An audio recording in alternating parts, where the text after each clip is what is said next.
Start the stream. Dave Sabaro. Oh, failed to connect the server. That's not good. Uh-oh. Failed to connect. Well, it failed to connect. Well, so we got a recording. So, well, good evening, everyone. Welcome to the 9th tour stop of the X-League Shore Division here in New Jersey. We are here at Bradley Beach Bowl. I am Stephen Levine. And I'm Kimber Faust. And we have a fun matchup today between the Dabba and Bulletproof. Now, Bulletproof is the most south team in the Shore Division, and we are kind of more the centralish out of all the teams compared to everyone around us. Pretty interesting. How do you feel about today's matchup? I feel today's matchup is actually excellent. Even for both teams, they came very well prepared. I agree. I'm going to say this. No team's going to have a true advantage here, to be real. This is a neutral house. Pretty much everyone I know does not bowl here. There's nothing, I have to say this house is known to be a dry house, but watching people bowl, I'm watching a lot of balls skid. Well, we are still just in practice, so there is plenty of time to break down your line as well. That is true. I guess we're going to see. But it seems like right now there's a lot more hold. There is. So did you want to walk us through who we have for bowling on both teams for tonight? Absolutely. So let's start with the scratch pair. Starting off, a lead off for the Dabba is Alex Germain, who has been, in quite a few lines, been a strong hold for us this season, been bowling quite well. And one of the heart and souls of the team, to be honest. He brings a lot of energy, even though we give him shit all the time. We do. We do give Alex a lot, but you know what? He takes it with a smile on his face, and he always has a comeback as well. And speaking of another stalwart of our team that's been a rock for our team is John Reed. Johnny Reed. Let me tell you this, the actual opposite demeanor of Alex Germain.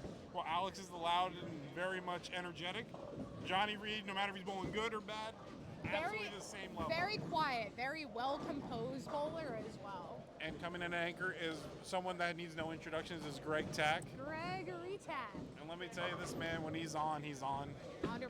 And he's known around here for all the crazy sports shop tournaments. And if you ever want to get humbled, just go to one of his tournaments and be miserable. It's exactly. Great. Tack is very well known, especially in this area by his Jersey locals. Please. He's a great guy, I'm telling you. Now let's move on to handicap 1. For the scratch pair, my mistakes. Let's read off the Bulletproof team. We got Tribeca. I'm sorry if I mispronounced your name. And we have in the middle spot David Quinones. Funny enough, there's 2 David Quinones bowling. There's three total, at least for between teams right now, but only 2 are bowling. And all 3 are in the building right now. Mm-hmm. It's actually fantastic. And moving down, we have Austin Boone as the anchor. I don't know these guys too well. They're more outside of our region, but they are a good team, so can't give them any slack, and you got it hard. Let's move back. Now we actually move to handicap 1. Yes.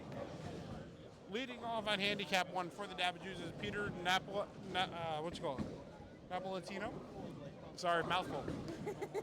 Middle person is Edward Kimball. This is his first match here, fun fact for the year. This is his first match? Yes. Wow. It's been a minute, but that's the fun thing about a team. Sometimes you don't start off, you start picking up in the middle or the later part of the season. Mm-hmm. That's the fun part. And then the anchor is David Saprito, our camera guy, audio guy. Dear very friend. Helpful, very IT and tech guy. Definitely going to have some energy today. 100%. You're definitely going to hear him laughing at some point down there. He's got his Miller Lite somewhere. Whether it's by happiness or sadness laughing, we'll find out shortly. Yeah. And then for Bulletproof, we have David Nace leading off, Thomas Brennan for the middle, and then Alex Adams for the anchor. Once again, I'm learning these people as I go, especially with these teams outside our divisions, most likely. If we do mispronounce any names, we are very sorry. And come tell me so I can know for next time. 100%. Absolutely. And let's round off handicap 2. Starting off with the Dabba we have Larry Davis Jr. I believe this is also his first match, but I'll have to double check.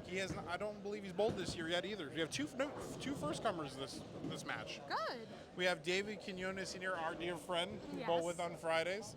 I call him sometimes David Quiznos. We call him David Quinoa. He is also the dad bowler of our team when we bowl for Friday nights. Absolutely. He's there to have fun. He's there, and then right around game 3, he's ready for bed. And just like he's going to be today. 100%. Love you, Dave, but you know it's true. And then finishing off, we have Greg Charlton, also our dear friend. Yes. Great bowler, great guy. And I think that's going to be a really fun lineup to watch as well. It is. And then for the leadoff, we have Dr. Crystal Mannery. Awesome getting your doctorate, by the way. That's fantastic. We have David Dubosh as the middle, and then we got Howard Hinch as the anchor. I actually do know Howard. He's a hell of a bowler. He doesn't put a lot of hand in the ball, but that might work out here. You just might need to keep it straight and right angle to the pocket Well, today. for a drier lane, you would also want that as well. Too much hand, you may kind of just take off, lose control of it. Now, as I mentioned earlier, not many people in this league, in the X League, in this division, bowl here too often. This is not a house that most people consider their home house. I know some people in this league work here, actually, on different teams. But for the most part, everyone usually sticks to places like Howell Lanes. They stick to Ocean Lanes. Some do Manalapan even. But in Monmouth County, this is one of the more underrated. Even Shore Lanes gets more shine than here. Yes. But I will say they have a pretty cool setup. It's very wide open space. Pardon me. Dry throat. But as I'm sitting, it has a nice open ceiling. It's got a nice little seating. It's very spacious, by the way. I feel like I'm not condensed like in some buildings we've been before. It is, and it also has a very big open bar. They have food available as well. Nice, very nicely decorated. I do like the background and everything, which we'll be able to see when we turn it over. It's really cool, to be honest. It is. And I'm just telling you, we're going into here. Let's look at the bowlers. We're going to flip between some of the pairs. Right now we are on scratch, as you see the scratch pair loosening up over here. And then we're going to go down here to handicap 1. And then we got handicap 2.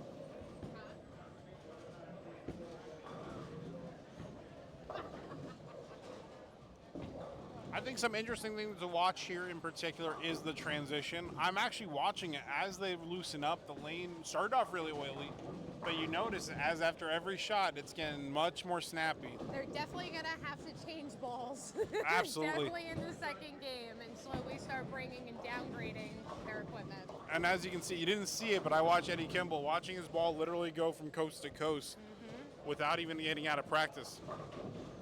I think, you know who's someone who's going to have a great game, I feel, in this house is probably someone like John Reed, because he plays in the oil. He plays really much outside of a lot of people's line. So I feel he's going to be in good shape here. I think also Reed is going to be really good with adjusting to the transition as For well. sure.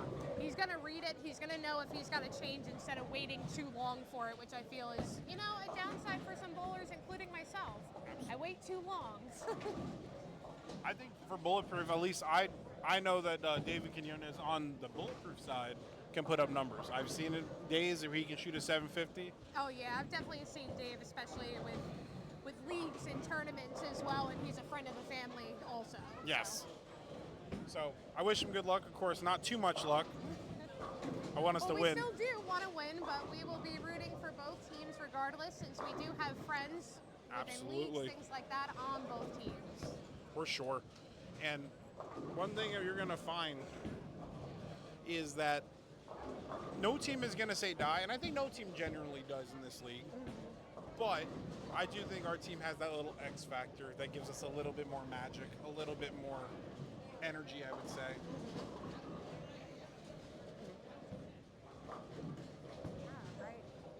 So it looks like they have about a minute and a half left of practice, and then we'll get ready to start. Absolutely. It's going to be quite exciting, and I'm curious to see what people are going to pick for their transition and where they're going to go. Oh, 100%. I can't wait to see what they decided to bring in their arsenal. It seems like, though, at least in the first game, they can't go too fast. It is absolutely going to be a watch your speed. You can't miss inside. Well, especially since what we're seeing in practice as well, spares are going to make this. Absolutely. Keeping it on the lane, making all your spares, cleaning up your frames. Spares are going to be what makes it, not strikes in this one, just from what I'm seeing during practice in this pattern. Absolutely. So, Dave, you threw some shots in there. I want to get your thoughts. What do you think about everything right now? Well, there's a lot more oil than I expected, that's for damn sure. We were noticing that. I said, I'm watching the ball skate right now. But it looks like the transition's starting to happen even in practice. Like, I'm watching people's shots start to slowly hook in a little harder. And I don't know if that's their transition or the lane's transitioning. Something. Definitely something. Well, I can't wait to ask some of these bowlers is like, what do they feel about their ball selection versus the lane conditions? Well, I feel for sure. What did you bring with you today? Nothing that's working. Well, I guess you're going to have to make it work, Dave. But you know what That's that it. means? You're going to bowl great today, because that means if you're not doing well in practice, you're going to do great in the game. That's it. That's a tradition. Once again, our cameraman, audio man, Dave, great guy. Love his energy. Like I said, you're going to definitely hear him one way or another. And it's such a lot of fun. I'll be honest, there's a lot of great personalities in this league I've came across. I haven't really come across anyone that's like negative energy, really. No, this is different. This league is totally different. X Great League, I just feel that everybody is so enthusiastic and all really good bowlers in their own rights. Everybody Absolutely. has a super positive, powerful attitude.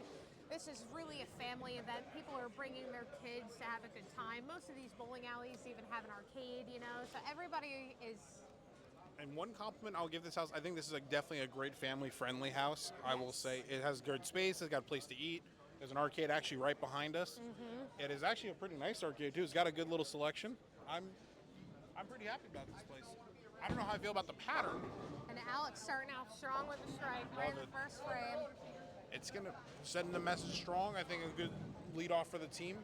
It's definitely going to come down to him also maintaining his speed as well. 3 games you Absolutely. do get a little bit tired, but he is somebody that does, you know, chuck it halfway down the lane. I remember watching during the Ocean County Masters, his thumb was absolutely destroyed. He still hung on and bowled as much. And I give him a lot of credit for fighting that out. Oh, I couldn't believe it. And look at His thumb must have been in pieces the next absolutely. day. I was like, it looks like we do have a lefty on the Bulletproof side. For the Dabba dudes for scratch, there is no lefty. It is all right-handers. But Bulletproof has at least one lefty. And who is that lefty? Who do we have? That is the leadoff. That is Alex Tripka. Alex Tripka. I'm not familiar with this game, but it looks like he's a nice down player. Plays pretty good. He had a good line in practice, so we do probably expect to see some high scores also coming from him. And I believe we've talked about this plenty of times in previous broadcasts, but to bring it up, the left side game is such a different experience overall in comparison to the right side. Do we have, are we on scratch? Perfect. Absolutely. We're going to be flipping between pairs, by the way, over time. Right now, we're going to start off at scratch, kind of let the pace start, and then as things go along, we're going to switch over. Hi, Greg.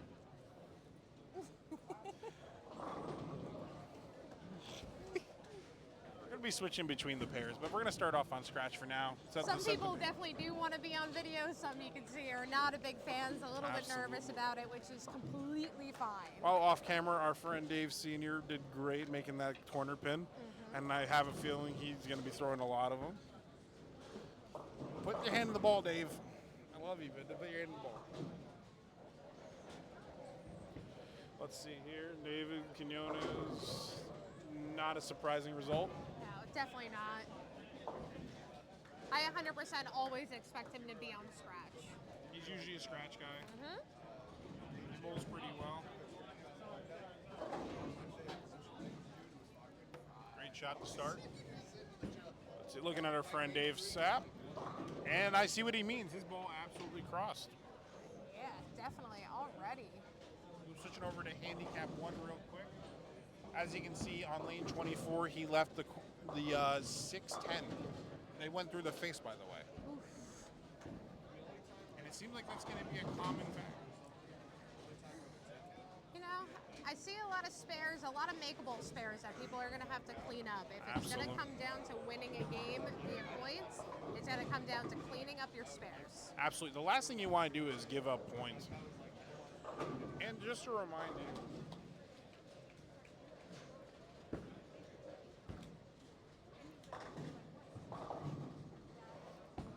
great pickup by our friend Dave there.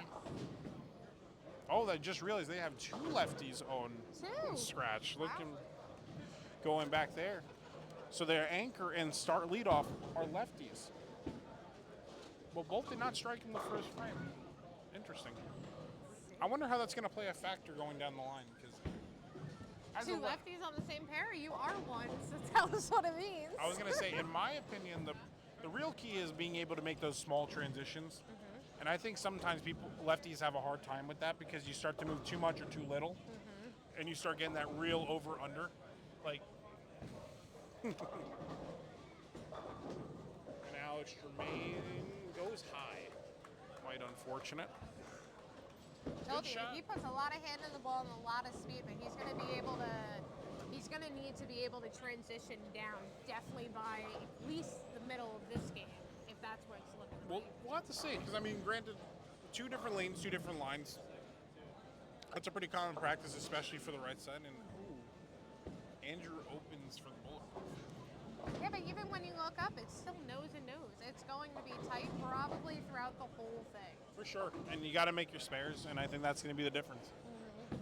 And you guys can't see it right now, but on the scoreboards, like for the bowlers, they actually have the animations on, which is kind of funny and also could be real annoying when you're not, especially if you start to struggle. Because you don't want to just see the screen showing you, yeah, you opened while you're struggling. It's like extra salt in the wound there.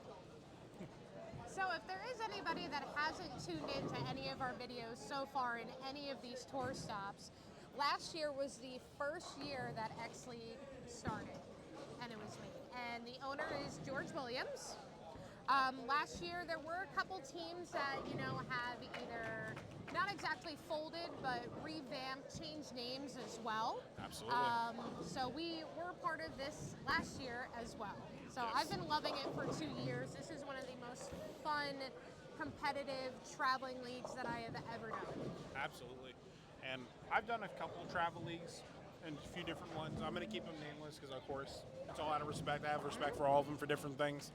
I will say I really enjoy the scoring system in this one, probably more than most. I think the head-to-head aspect is fantastic. The scoring system in the beginning, though, is a little nerve-wracking because it is a Confusing. total of It's 80. It's 80 points. So between all 3 matches, it's going to be a total of 80 points going throughout the games. So Yep. can you give us a breakdown of what those 80 points then come from? Absolutely. So each pair can earn a maximum of 25 points. Each bowler can earn up to 5 points individually. That adds up to 15. And then the rest of the points come from the 10, which is the team game, which is 2, 2, 2, and then 4 for total. So not only is it just for your match as a team, but you're also match play against your man as well. Absolutely. And there has been days where, like, as a team, you might be struggling, but 2 people might be winning their match pretty good, and they still make the pair a tie, or relatively a tie. Oh, Or it yeah. could have been a total loss.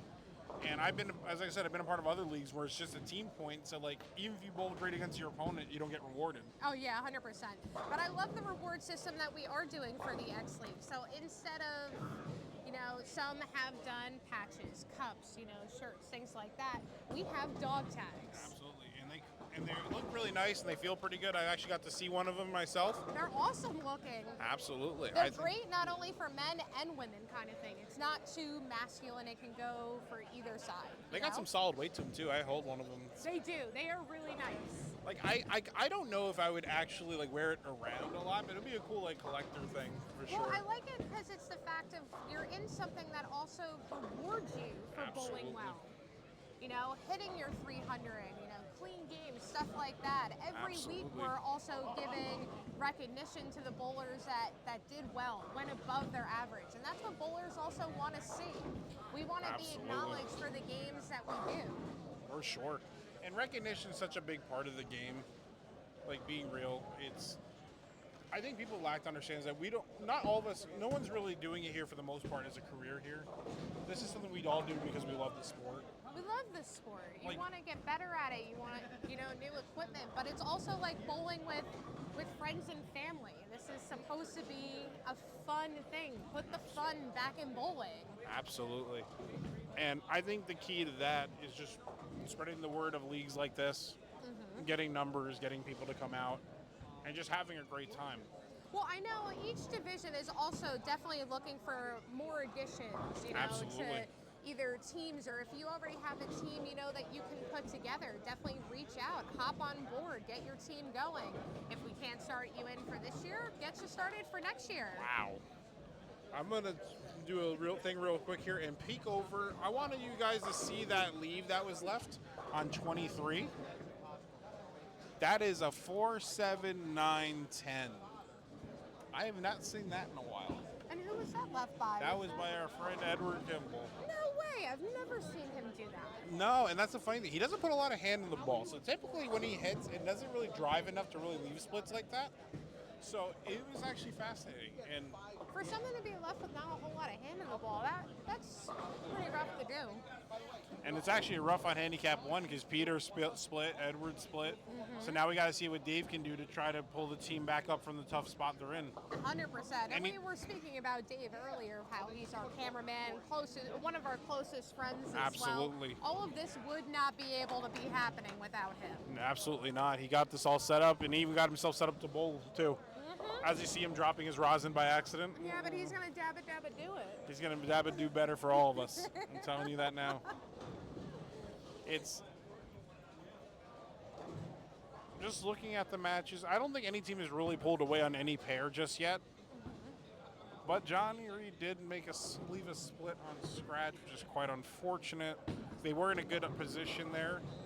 But let's see what we can do.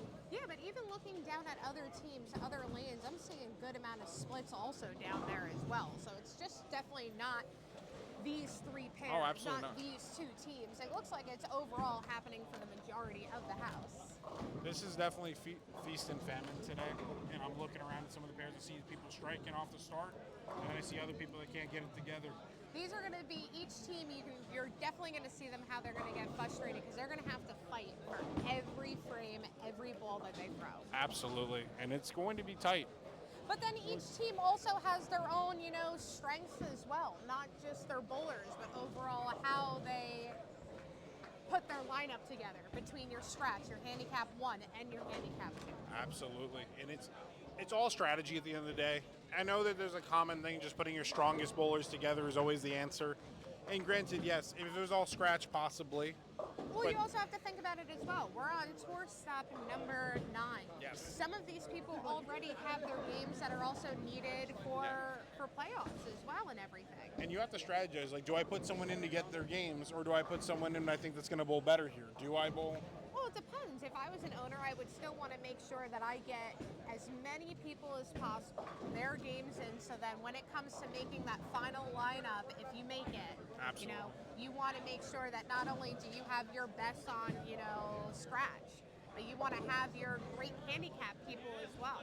Bowling is also a game of handicap. It doesn't always just come down to your scratch bowlers, Absolutely. It's all a point system and every point matters. Absolutely agree with that. And I think at the end of the day that I have seen plenty of matches where handicap has won the day, more often than even scratch winning the day.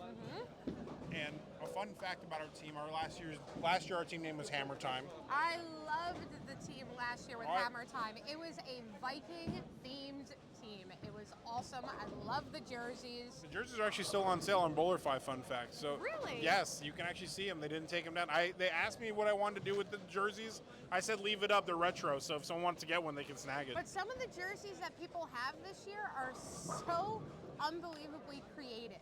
You have certain teams like you have Ocean Lane Strike Force, Sons of Anarchy, Pin Droppers, Aces High, Thunderbirds, Ocean Hitman, Dabba-Doos, which is our current team, which is a Flintstone, remake for bowling, and then you have Bulletproof. Everybody's jerseys are really cool and really designed well. And very unique. Like, everyone has their own setup. Like, I can definitely tell whose team is who by looking down. I don't have to think too hard looking at them.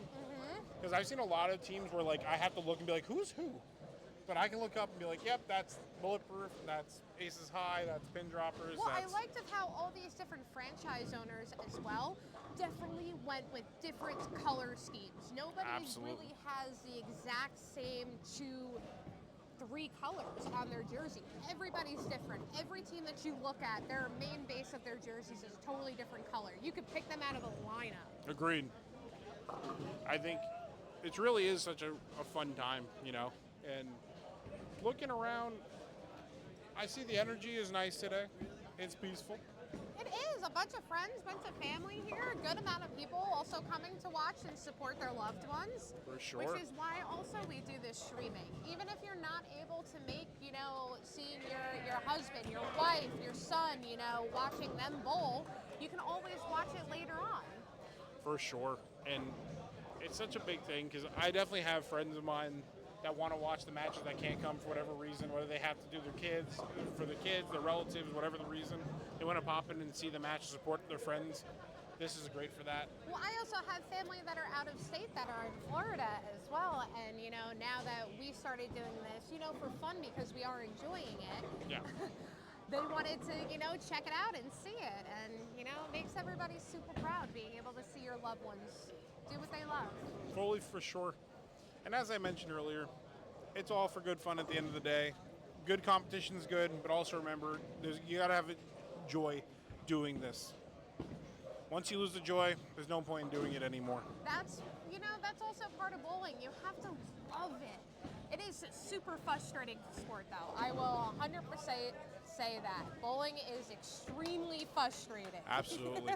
Bowling is probably the most frustrating sport I've ever played. I played actually a lot of sports growing up. I played basketball, I played hockey, I played soccer, I played football, I bowled, all these different sports, and not one sport has got me more frustrated than this one.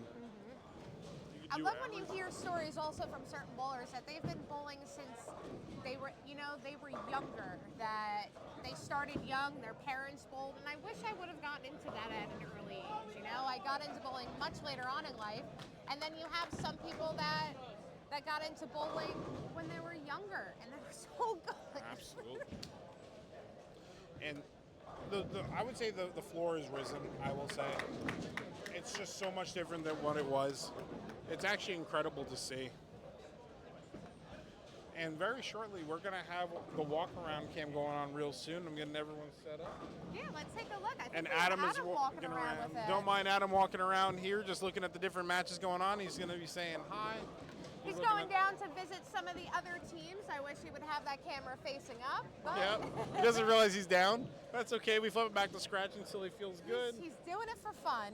Absolutely. And you know what? Look, he's looking at the main. We'll switch back. Now he's looking at some different matches from the other side of the alley. It's pretty cool, and we love to see it. I'm looking to see which pairs he's on. He looks like he's on the Sons of Anarchy pair. And Sons of Anarchy are versing the Ocean Lane Strike Force. That's a good matchup right down there. It is.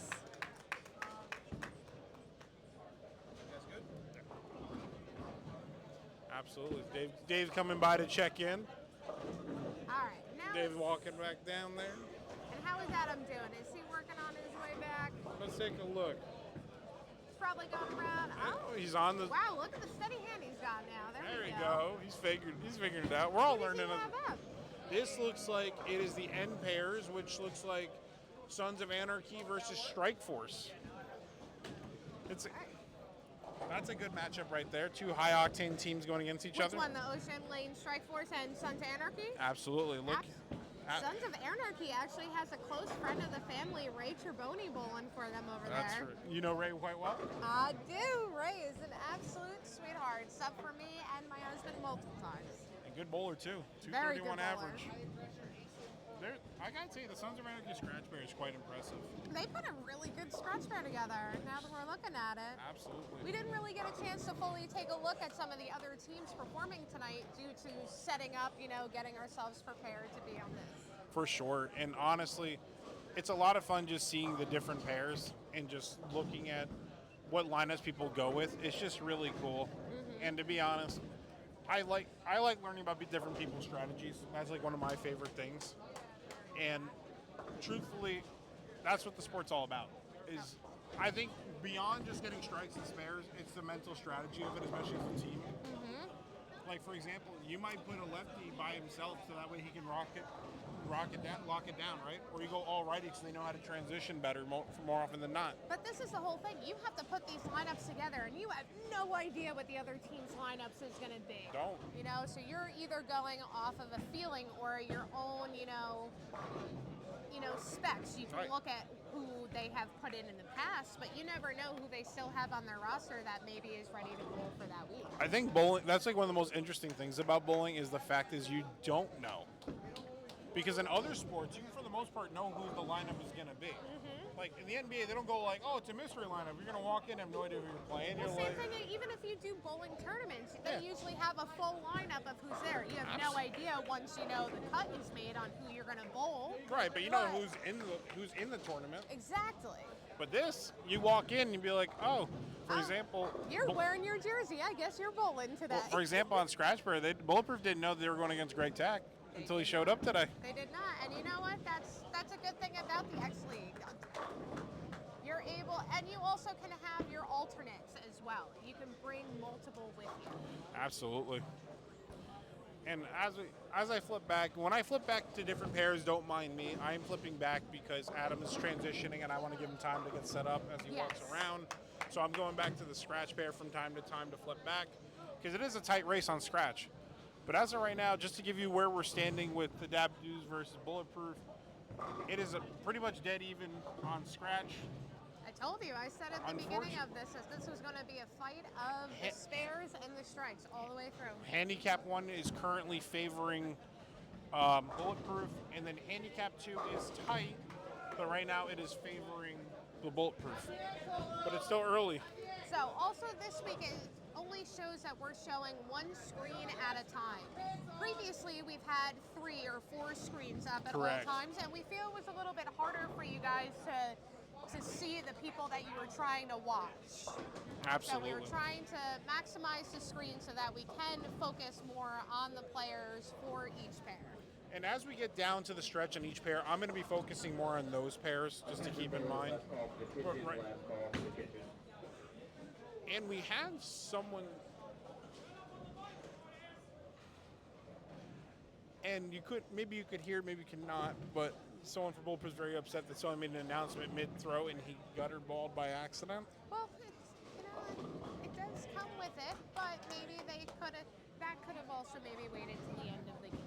For sure, and I think it's all about timing. Yeah. So, since we have a little bit of time, I did want to discuss some of our players, at least on our team, that we have bowling for today. Absolutely. So far for this season, we do have, some MVPs that have been doing remarkably well so far this season. Absolutely. So I will at least bring up Alex Jermaine. He's been doing well. He's been sticking to his average. Even when I see him in leagues during the week, this guy is pretty consistent towards his average of a 221. Fantastic. I know what I would give to be that high. And then we got Johnny Reed, who's coming in at 219. And then we have Tack at 224 for a scratch. Quite a solid scratch lineup right there. Right? Like, that was just very smart, strategic planning. Absolutely. And right now they're rocking and rolling. We're currently focused on scratch at the moment. And looking at it, all of them are striking as of right now, making this a tight race. But as I mentioned, David Quinones has started off quite well. Which one? We have quite a few between this league. I'm going to mention it's Bulletproof Dave. There we go. Bulletproof Dave works for me. Either that or we can call Dave Senior Pops. We can, but that is our nickname. That is true. For him, though. So sadly, I don't think some of the viewers would be able to know. If we say who Pops is. That's true. But we do have 3 Dave Qs, but we will, call them based off of the team that they are. There you go, Dabba Dave, and Dabba Dave and Bulletproof Dave. Dabba Dave and Bulletproof Dave. All right, we got to stay with that then all year for it. Absolutely. And Dabba Dave has been in the pocket, just can't get that corner kicked out looking at his result. And you know what? But if you're attacking the pocket and you're hitting the pocket, absolutely. stay with it. You hope some of that breakdown also helps. Absolutely. And flipping back to the Adam cam, looking at the different pairs and what they're doing. Is Adam still venturing around down there? Oh, yeah. Looks like he's working his way down right now. I think he's on Ocean Hit. Oh, that's right. Adam's not bowling today. Nope. Oh, Adam is the free roam guy right now. He's going around to the different pairs, having a good time. Kevin saying hi to us from over there. Hi, Kevin. Hi, Kevin. Good to see you. Kevin's also an absolute sweetheart on our team. He subbed for us, either if we were sick, anything like that. Yes. And the last time that he subbed for us on Friday night at Playground, he bowled a 300. Absolutely. It was incredible. His first one, too. I was so happy for him. I was so happy, in fact, I didn't even realize I won the strike jackpot. I know, and you guys texted me. He was actually subbing, I think, for me that night that he bowled the 300. I moved into my house, and I was unpacking. She was stuck in the house? I was. We only moved in a couple days before Christmas, so that was a lot. Meanwhile, looking at the Adam cam, you just gave a little quick close up to Stefan, one of my buddies there, Stefan Scheck. He is having so much fun with that camera, though. He truly is. Maybe we should mic him up. I think he would have a blast. He would have plenty of room to turn that around. Adam would be somebody unbelievable to help out with that. Absolutely. Adam has a great personality, and really, he has great chemistry with pretty much anyone you put next to him or in front of him. He does. Such a positive attitude. Loves the majority of sports, but really loves golf, that guy. Yes. He coaches and he teaches for golf. That's one of his passions, and he's a damn good teacher, too. Yeah. He also is like a physical therapist with stretching and everything. Yep, and I think Adam would definitely say this, but he also used to work for the New York Jets, fun fact. He did. So the man knows his He stuff. worked for the Jets. And we are not as bad off as the Giants this year, so I'll say that. Me as a sad Giants fan. Yeah, I know. Quite depressing. I know there's a game going on right now, I believe, too. Fun fact. I think it's the Eagles playing the Green Bay Packers at the moment. I believe so, yeah. I didn't know how it was looking. So let's take a look. So we're already seeing, and we were discussing it during practice, some of the lane conditions. We definitely feel that it was going to start transitioning a little early. Absolutely. And I'm definitely seeing it based off of these scores of the balls that people are throwing, especially to pick up their spares. Some people are missing easy 7s or 10s because it looks good, 3/4 of the way down, and then all of a sudden it's hitting that dry patch and it's taken off on them. As I mentioned, the oil is going to dry up quite fast. Well, I'm seeing a lot of people that actually play more outside forcing themselves now to play through the middle. You're seeing that they're doing it already before the end of the first game. Absolutely. And as of right now, it's going to be anyone's game tonight. It just depends on what people are doing. It's going to be tight the entire way. Oh, 100%. It's going to Scratch be is a game incredibly of tight. making the spares. And that's why we're kind of focusing on Scratch right now, because Scratch is pretty dead tight at the moment. So, Steve, if you were to be bowling today, Yep. based off of what we're seeing for the lane conditions, what do you feel would be in your ball bag right now? What would be your ball selection, or what would you brought via arsenal for Well, today? watching my fellow lefties throw shots, it looks like the outside is holding for him at the moment. So I'd probably start with my Arctic Vibe, pretty much straight up 10 to start. Ooh, nice call. Let it roll up nicely, and probably by game 2, especially if I have other lefties, I'm going to feel the transition. Okay. And I would probably either go to my Journey, which is a stronger pearl, but it's going to go down farther and hit hard, or I go to the Hustle Wine and stay long. And if I want to change my angles, I can move right and probably bring out something like the DNA. Okay. But right now, the name of the game is less is more. And Alex Germain definitely did less is more right there. Put it right He there with did. the new. He's on the screen. Alex, what are you throwing? Blue ball. Blue marble? Blue marble? Okay. Another a hammer ball, one of my favorite bowling companies. I used to be an exclusively Storm guy, and now I'm more of a Brands of Brunswick guy. You switching on over to Brunswick? More of it. I'm not against Storm, but I don't know. The Brunswick stuff has worked great for me lately, and that's the great thing about not being on a sponsorship. I can grab whatever I want, but I pay for it. You can have fun. That's also a part of bowling. Everybody has different equipment. It's fun to play around and buy new balls. Absolutely. It's quite. Adam's having a great time walking around, seeing people's shots. He really is. He hasn't come back to check on us at all. Nope. He's enjoying this way too much. He's enjoying not bowling right now. It's the best when you don't have to bowl. Hey, Kevin. Do you want to come take a seat? Great. So I'm going to go check out and see what Adam's doing. I'll be back in a minute. Sitting in for me is going to be Kevin.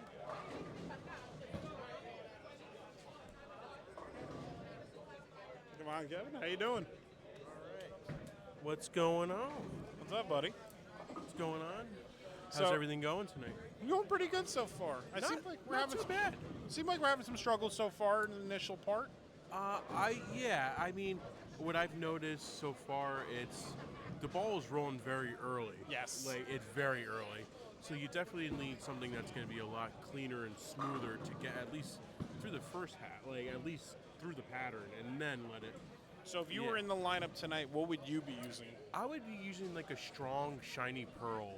I think like something that's going to get really, like I said, like once again, like clean right through the lane, and like my stealth hybrid that usually my go-to ball lately. Like that ball has been really good. Absolutely, and I've been.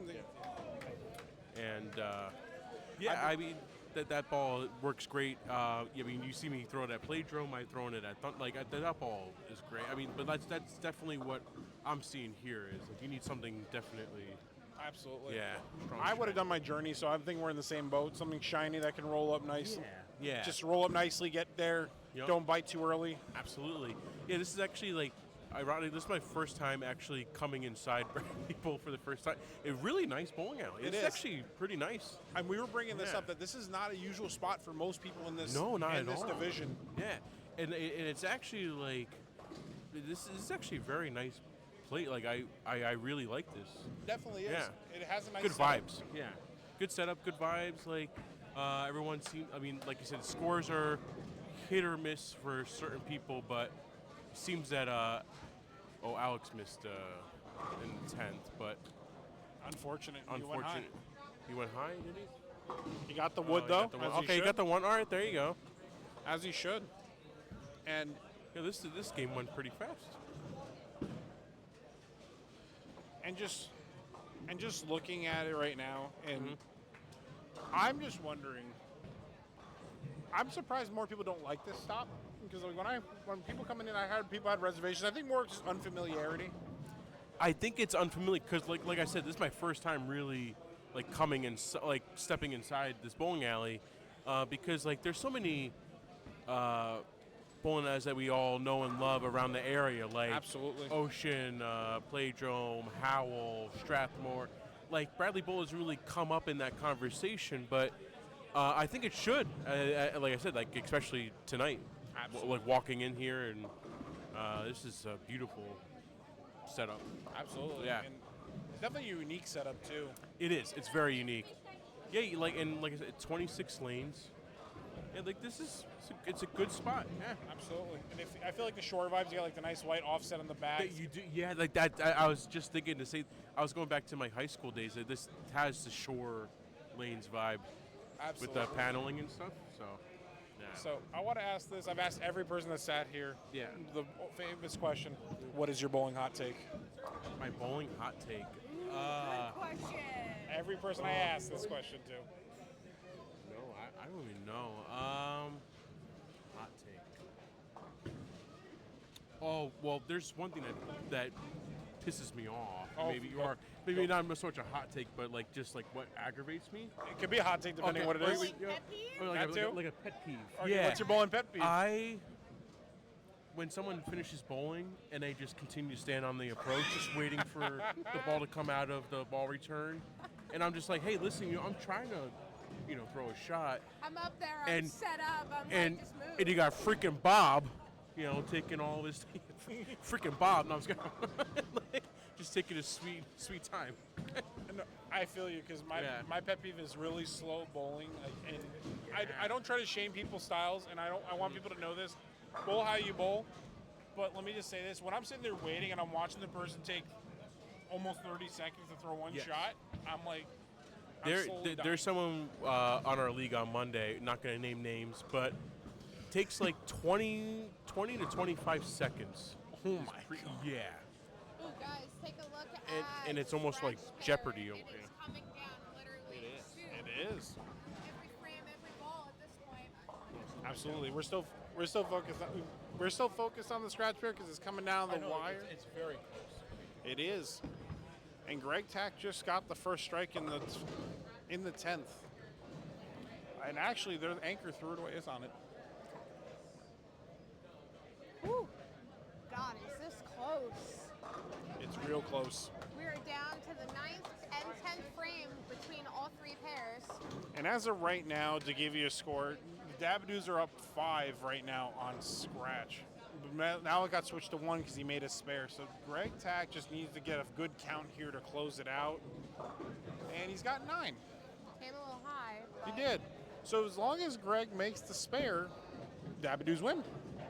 For the scratch, how are we looking on handicap 1? Handicap 1, unfortunately for the Dabadoos, they're currently down 100 as it stands. So right now, as you noticed,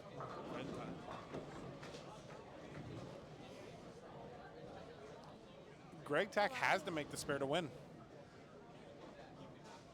He won't win his point, but he can win the team.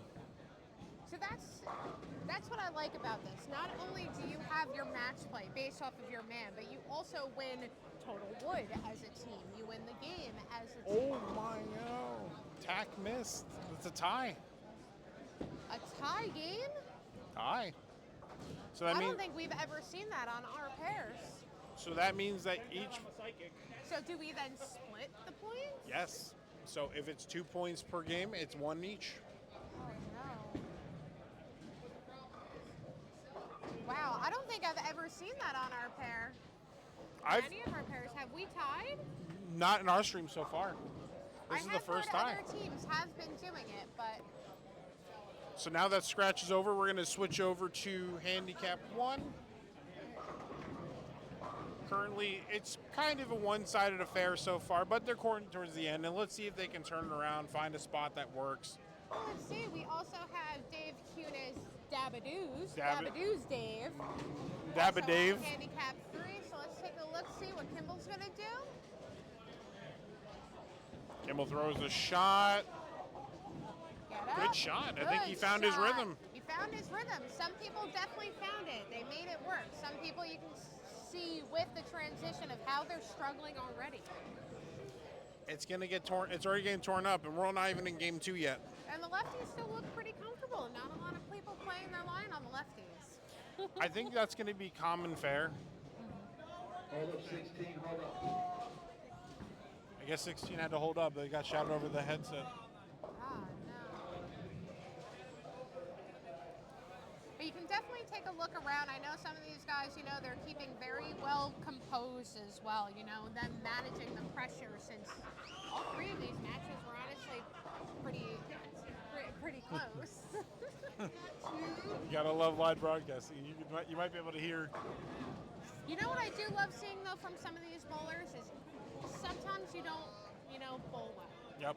And it happens. But seeing them bounce back from either a tough frame or a tough game, that's what I like seeing in the second or the third games. Either they fixed it, they figured it out, they changed their equipment. Maybe they feel they should have changed earlier. But, you know, they bounce back from it. Absolutely. That's what bowling is. Bowling is, we said it already, an extremely frustrating sport. We wouldn't be doing it if we didn't love the game. For sure. And the real key here is just keeping your head in the game and learning to rebound and let go of a really bad game or even bad night. Because it's very easy to get in your head and be like, I bowled bad, I suck. I've been there. You throw a bad ball, you know, and then it's in your head, and then you try to overcompensate for it. Absolutely. Been there, done that, you know. It's kind of key here at the bottom. Even though handicap 1 is at a loss, Zap needs to strike to force them to be to keep up, because at least you can cut down wood, possibly. I wish we also had cameras down on the lanes. I know eventually we will, 100%. Yes. But there's some things that I did want to bring up now that we've been commentating for, you know, the past couple tour stops, is seeing some of, you know, these bowlers having some type of like ritual or routine. You see some people, they do kind of the same stuff, you know, they shake their arm out, chicken wing it kind of thing, you know, get a little bit of breeze down there, or they're blowing in their thumb holes, or, you know, they wipe off the ball every single time. Everybody has certain routines, not only to help with their equipment, but even to focus them. Do you have any certain ones that you have? I do, actually. My one tradition every time is when I do my thumb insert, I put it in one time and I pull it out to see it come out, and then I actually put it in. Really? Every time. And the reason why that was is because I had, for the longest time, I got so scared of getting stuck in the thumb that I wanted to make sure it kept coming out properly. So I started doing that, and then it just became a habit, even if I feel comfortable. See, like, you look at certain people, they have the same thing. They wipe off the bottom of their shoe. You know, it's all like second nature and habit for them. It may be a good luck charm, but it may just be overall a great routine that they do. Absolutely. And it's quite interesting to see. And looking at all the different bowlers, the different styles, different rituals, different superstitions, I think the most interesting superstition, and I don't personally believe in it, is someone leaves a split in the lane next to you. Aw. I know people I do it. that won't bowl.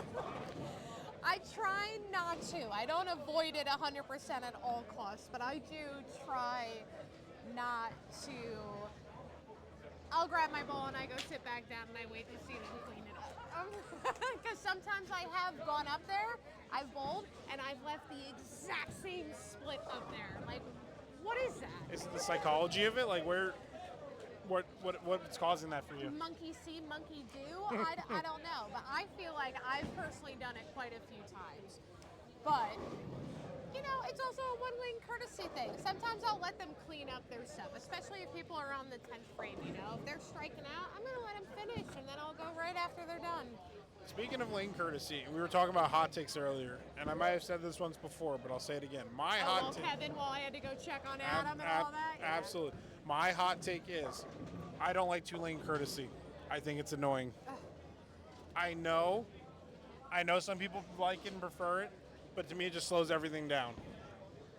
I do feel it slows everything down, but also you got to look at it. A lot of these matches are 6, 7 o'clock at night. True.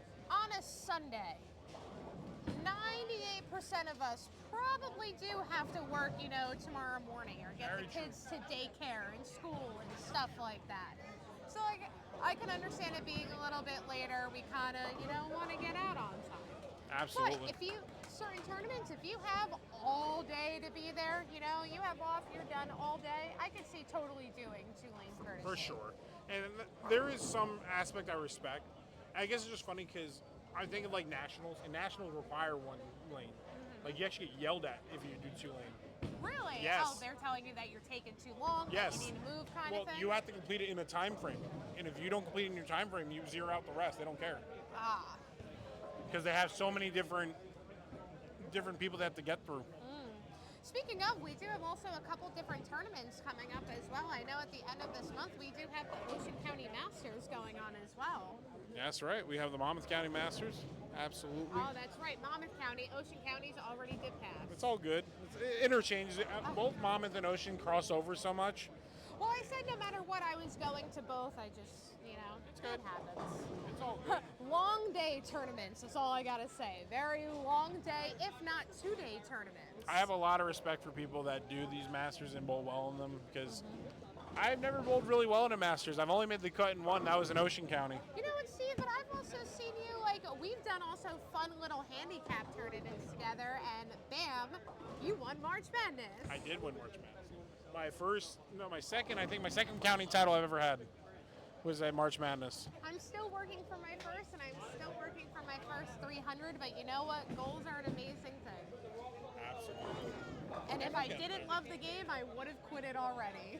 And that's the way to look at it, is that you do it for the love of the game. And especially if it's not your career, if you're doing it for the love, I feel like it doesn't even matter at what level you are. Well, you also have to think about it, you know? Also, certain people, during the summer, everybody took a little bit of time off to either work on something with their game. Different balls, different approaches, different footwork, things like that. And you know what's weird is a good amount of the people in the Dabba News that we're still seeing that we had last year on our previous team, people have definitely changed some things up. I'm seeing a little bit different of, you know, bowlers going. Even for you, for example, changed up your footwork as a lefty, and it looks unbelievable. Thank you. And I made probably one of the hardest transitions of my life, going from the wrong foot to the correct foot, and just you don't realize how many things are different about your mechanics until you have to work on it. Yes. And I'll shout out to Andrew. You have a coach, I do. correct? I'll shout out Andrew Lazarchuk. He worked with me and was patient with me. I was definitely a unique case. And actually, when I first went to him, he thought I was going there as the wrong foot. So he's like, I'll be real, I have no idea what I'm going to do with you, but I'll figure it out. Well, that's a huge drastic change. You know, that's not like a little thing of like, oh, I want to put a little bit more hand into the ball. This is I need to restart from scratch and build myself back upon it. pretty much. And even Parker told me when I made the switch that you're gonna probably suck for a while. He said point blank, you're probably gonna suck. He's like, and don't feel bad about it. Don't feel ashamed. Well, I think people also forget the fact of the importance of footwork, you know, in achieving accuracy Yes. as well. Footwork is the start of your approach, your fundamental. You know, everything else can build off of that, but in the end, it comes down to baby steps. For sure, and that's it. I will say, little by little. All right, so let's take a look-see on how we're doing on handicap 2. It looks like the Bulletproof have won by about 37, give or take. I don't know if they finished. But you know what? It's not about how you start, it's how you finish. You know, if they win game 1, you got to win game 2. There's so many points with X-League. There really is. There's a total of 80 points. Absolutely. 80 points. And it's also just maybe it's not your night. You just got to make it your night. Alrighty, so I'm also going to now tag team Adam in for me for a second. So he's going to take over and talk about Steve about how everybody's doing for the second game.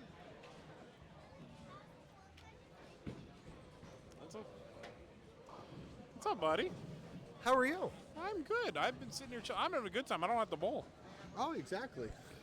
And I want to ask you, because you were actually walking around. We were popping over to you a lot when you were walking around. What were you getting from people's bowling like, all over? Like, how did you think people were feeling out there? From going around, it definitely is no back end. I noticed that. It's a very flat pattern in a sense. The people that seem to throw it slow are struggling with, like, they got to be perfect with area. Your higher speed, higher rev bowlers are having a better time getting to the pocket, but it seems like there's a lot of corner pins when you're getting to the pocket because you have to kind of angle it a little bit more. There's not as much snap in the back end. Okay.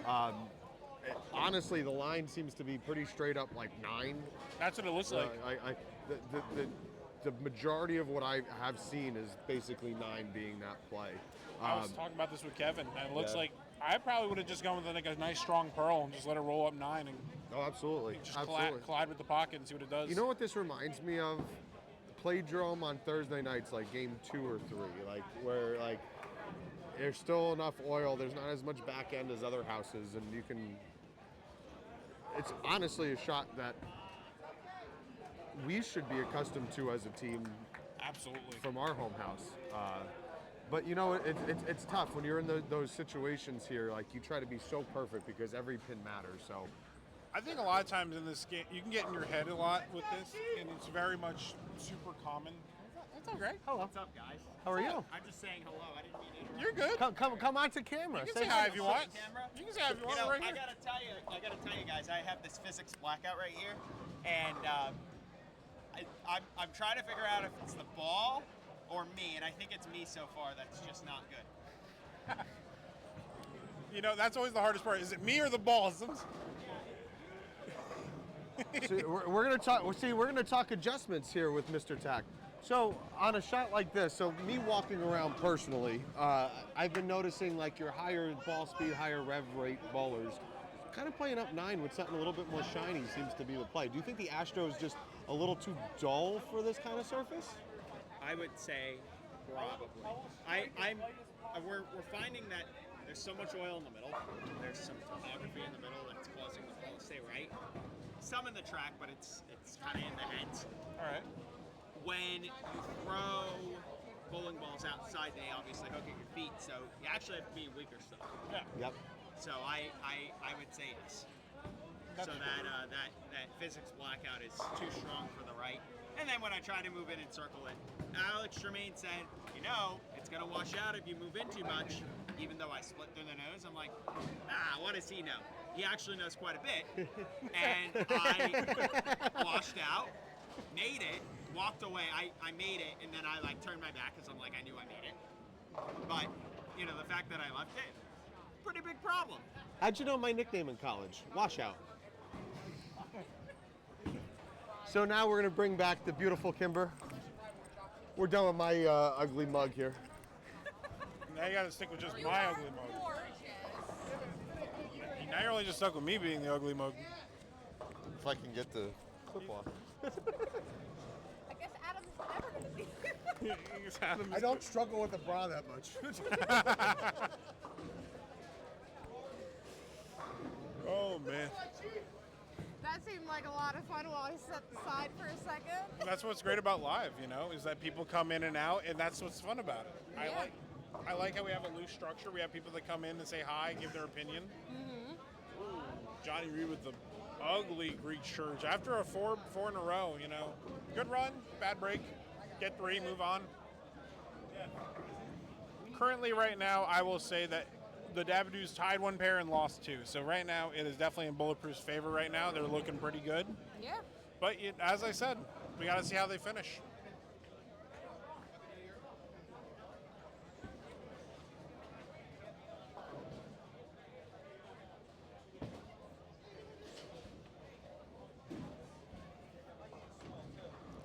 Seems like there's a lot of missed spares going on right now. A lot of missed spares. Across the pairs, the scratch pairs, the handicap pairs. Scratch is already in the middle of game 2 while everyone else is just starting.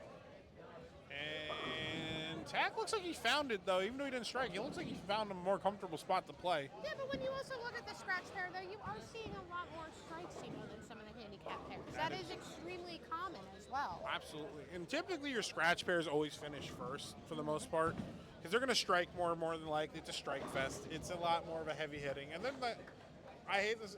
Kind of as you go down the handicap, usually you finish in order. You know what, I did want to ask some of the bowlers today. I was trying to see if we were able to set up a little bit earlier, you know, to do a couple more interviews. However, we were only able to get in at a certain time. Things happen. But I wanted to ask people what their benchmark ball is. And meaning benchmark, for anybody that doesn't know, this is the first ball that you grab out of your bag pretty much every time. It's always in your arsenal. You're bringing it to almost every single bowling alley for a reason. So, Steve, what is your benchmark ball? This has actually changed quite a few times over the last couple of years. For a long time, it was the Phase 2. And as I got more hand in the ball, I actually go to weaker balls. Now it's the Arctic Vibe is the first ball out of my bag now. We actually have somebody from the X-Leaf Tour Stop person, Ray Rivera, here with us. So I did want to see if Ray did have, you know, a minute or so to come on in and discuss some of the rules and regulations for X-League. Ray, do you have a couple minutes? Okay. Can I say hi to the camera, Ray? You're on. Hi, guys. So, go ahead, Kimber. Do you want to ask him a couple questions? So, Ray, I did want to ask a couple questions based off of, can you run us through the points league for X-League, as well as some of the rules and regulations that you felt have taken a toll and worked well for the league so far this year? So the point system is actually very good. It's match point plus team. So it's individual points, so 1 point for each game, 2 points for total wood, 2 points for the game, and then obviously 5 for the total. So it actually gives you total points of 8. It actually, instead of it being like a win-loss thing, it's more like a point system, obviously. So it makes it more like, let's see how many points we can take more than, hey, we got to beat the other team. Perfect. Do you also know how many tour stops we're going to be doing for the season? Right now, we are in tour stop number 9. 9. Off the top of my head, I can't remember how many. I think it's 16, right? Yeah. I think we have 16 in Yeah, total. I know 16 the in total? next stop is going to be position at Playdrum. So Our home obviously house. going into this match is big because obviously this will dictate who's going to bowl who for the next stop. So you've been walking around. I know you've been doing more of the, running the tour stop. But have you noticed anything in particular walking around bowling? I asked a couple people that have been walking around, and we feel like it's either hooking at your feet if you're throwing it slow, or it's just drifting out and not coming back. So I bowled here last year, the last stop we had. It's a little tighter in like down lane towards the outside, but towards the mid lane there's a little bit of hook. So it's really just like I would think for me it's more speed sensitive. So like the slower, the more grabby it's gonna get. You kind of want to keep your speed up at that point to get the ball where it needs to. It's not a bad shot. I just think because of the traffic that comes here and it doesn't get that much, it breaks down a little bit quicker than normally we're used to, like a place like Ocean Lanes or Howell or even that Playdrum where they do get that kind of traffic and league action. You know. Absolutely. And we were saying that this is probably out of all the tour stops, this is the one that people are less frequent. I think it's more unfamiliar territory. So the goal to having this stop here is to have one house that's neutral from everybody's house. So obviously every stop there's somebody's home house in some way. Obviously for most of the teams out of Playdrome, it's a little more because of the positions. Right. But George wants to keep at least one neutral house, and that's just not for this, it's just for all divisions. Where kind of like, I guess everybody doesn't bowl that frequent, which really, I mean, if I think it's one person out of this entire squad that probably bowls here. That's Not what I'm even saying. exaggerating. I'm saying, like, I have not heard one person say I bowl here regularly. Nobody ever bowls here. Maybe for a county tournament or something like that. Yep. Or even this, but this is about the extent of it, I think. That keeps it kind of neutral as well, since a good amount of these teams also do share some similar houses as well. Yeah. So we got 2 Playdrum, 2 Ocean. Yeah. That's already We half the only- teams right there. Yeah, and we only have 2 teams that are like farther down south. So Bulletproof, who's down in Kingpin, Yep. and then Thunderbirds, who's down in Manhawkin. So, but everybody else is pretty much Ocean County. Absolutely. So I want to ask this: do you have a bowling hot take? Like, what do you mean? A bowling unpopular opinion you have that others would disagree with, maybe, or maybe a bowling pet peeve, something like that. We've had some people focusing on pet peeves when we've asked this question. So that's why I'm going to rephrase that a little bit. Yeah. I can't say I have a pet peeve. I would say like I feel like people like to. What makes me entertained is like people blaming the lane sometimes instead of themselves. Like I want to be like it's not always the arrow. Sometimes it's the Indian. So like you gotta realize maybe it's human error before you want to assume it's your ball. Looking for a little bit of a scapegoat in a way. Right, exactly. Yeah. Well, while you're here, before you leave, is there a shout out to any company that you really enjoy using? Either a ball cleaner, inserts, tape company? So right now I am a part of Neotac staff. So Neotac is a bowling cleaner. If you want to check us out, it's neotac.com, I'm pretty sure. But probably one of the best ball cleaners I have used. I know that one of our reps down in Philly, Delaware, is a big user of the Diablo lights, which have no bad say. They are also good. And I'm personally going to push my brand. So obviously, if you guys need to check out Neotac products, please check them out. If you need somebody to talk to, you can reach out to me. Through Facebook, Instagram, whatever. It doesn't matter. Thank you, Ray, for stopping on by. You guys are awesome. And Every have stop, a great day. you guys keep doing your thing. Thank you, Ray. Good to see you. We'll switch it back to the lanes. I think it would be fun to see him. Absolutely. Let's take Switch a look back. and see how And we're doing. currently, we are looking on Scratch because right now they are closer to the end of game 2, so we're going to keep it on them for now. Absolutely. And as I mentioned, as the games get closer, Oh! attack with the domino strike. But Scratch is in a pickle right now.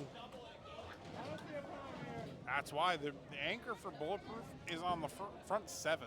Wow. And also their top. The lefties are really Having taking a over. good game. Both lefties have figured it out, and it might have opened up just enough for them. And that is, let's see, their anchor for the Scratch is Austin Boone. Absolutely. Boone. I'm sorry if I pronounced that I think it's incorrectly. Austin. I think it's Boone.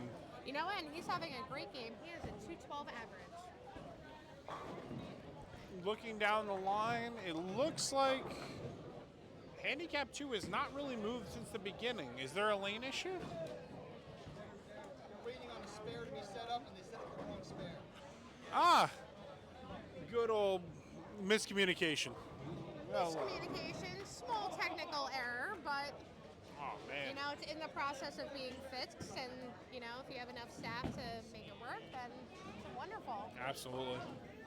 Scratch is a gunfight right now. And right now, Well, you know what? They tied the first game. Ultimately, that's going to be like, oh, we want it so bad. and right now, the best thing I can say is even if you're losing, keep it close, keep them honest, make them earn it. This is definitely a game of spares, though. You have to clean it up. You can't leave anything. Look what happened in the first game. Not making one spare led to a tie. It led to a tie. But you know For what? sure. It's a team event, though. It's never just falls on one person. It is 100% a team event. I think that sometimes gets lost in the translation. Like, I know that it's very common to think that it's individual. And yes, a teammate can't bowl the shot for you. Yes. But a teammate can jump in and tell you, hey, make an adjustment. A teammate can pick you up, like start doubling or striking out But when that's you're what's struggling. that's what's great about having a great teammate as well. Somebody that also knows you, knows how you bowl. So not only are you in your own head like, I missed my mark, or I'm doing something funky or wonky. You know what I mean? You have somebody that's also seen you bowl for a while that can be like, hey, you're dropping your shoulder.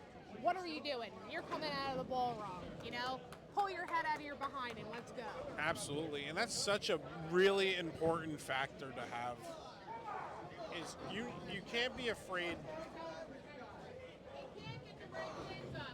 Oh, It looks like we're still having some technical I'm difficulty. gonna flip back to handicap 2 real quick, just to mind you that on 25, it's supposed to be the little rail, and they keep putting every other pin but that pin to make the rail.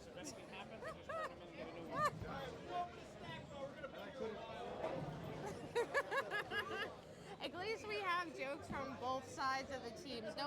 Don't get me wrong, waiting for something to get fixed is always super frustrating. But at least they have a great attitude about it and saying that we're going to hit up the snack bar instead. And listen, and both teams are making jokes about it. All right, let's see those are game 1 final results. Scratch back game. Kevin Rossiter, 284. Kevin Rossiter, yeah. Shout out to Kevin, 284. He also works at this house. That might be up to his edge. Winner cut for scratch. Game 1, 214, 214. Winner cut handicap. We can't see it, but 18 and 19. Oh man, there is some funky leaves on these pairs. There are some very funky splits on these pairs. Absolutely. Not just one pins being left behind. We are seeing some splits that honestly you don't see a whole lot. Absolutely not. And truthfully, I think every house has characteristics about them, like what you leave more often. Like Playdrum Special is the corner pin, like a lot. Playdrum is just so much oil. And then you go to Howl, where I call it the king of the pocket split, where I've never pocketed splitted more than I did at Howl. I've heard that a lot on Howl. A lot of pocket shots, 7, pocket 10s, things like I that. think I've left more 8 10s at Howl than any other place ever combined. David Quinones, nice shot. Yeah. Dave's kind of finding his mark, Absolutely. And now we're waiting on 2 lanes to set up the right thing. Because they're still trying to set up the spare on 23, I think. I can imagine, nobody stepped up, everybody's waiting. Our pair may be one of the last teams to leave tonight. The struggles of bowling, we didn't even start. Game 2 is not even out of the second frame yet over there. Oh, Jesus. Well, you guys might be getting some Focus Handicap 2 attention. You know what? By the time that this finishes, I guarantee by some of those other teams that are finished, we'll be able to grab some people to come down for an interview while we're still waiting for these games to finish. Because some of these people are in pots. You know what? At least the lane is still up. It's working, it's not a blackout. The lights aren't off. That is true. Workable. They set up the right spare. There we go. Let's Big take celebration. a look at that spare. Can we go on over to Absolutely. We're transitioning. He's going to shoot. Does he make it, though? You know what? That's the whole thing. After waiting such a huge amount of time for it. He throws it. He made it! Got it! Yeah! There you go. And they both made the spares. The ones that were waiting both made those. Both pairs that were waiting for something made those spares. Because nothing is worse than waiting 10 minutes for your pin, and then you miss it. I did that once. I had to wait 5 minutes for a 7-pin, and I missed. I've done that a couple times, and then, the pressure's kind of on you. I kind of wish they would have. And missed my 10-pin. I kind of wish they could have gave me the 0. It saved me the time. Ooh. Howard with a very awkward leave. That was. Alrighty, let's see if we can go back to scratch since we are going to be starting up on the 10th frame. Absolutely. So it looks like right now we have a 542 to a 602, which don't get me wrong, does look like a big drastic change. But, you gotta think about it. Sometimes you can go lights out. It does help. Every little bit helps. and with the amount of splits that we have also been seeing on all of these pairs today, I think that, Scratch is just one mistake away from flipping. yep, And he got the trip. did. He got away with it. That's It dominoed forward. it did. As my We friend always says, talk left about his wall. sometimes wanting to be lucky over skill. And Alex matches him to And keep him Alex honest. matches him. Keeping him honest. Alex right now is on 5 strikes in a row. He's just going to keep going for as long as he can. Absolutely. And the worst part is Alex bowled a great game. He just might get sucked out. That's the worst part. You know, but that's bowling, It is. especially on scratch, you know? You have these people, if you are good enough to bowl on scratch, you know that you have good games. You are having 200 games plus. I just want to plug this. Tripka just tripped a strike. Yes, he did. The domino trip. Tripka with the strip. My dad joke's coming up. Tripka with the trip. Trip good, just trip to strike.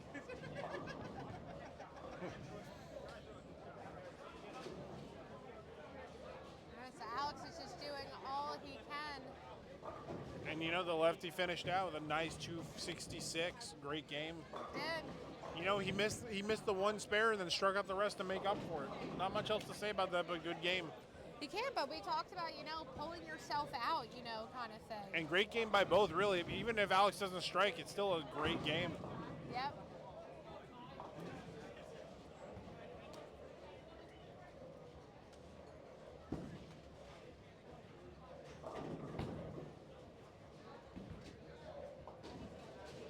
The advantage with a handicap 1, handicap 2 being delayed is we can focus on scratch and let them do their thing.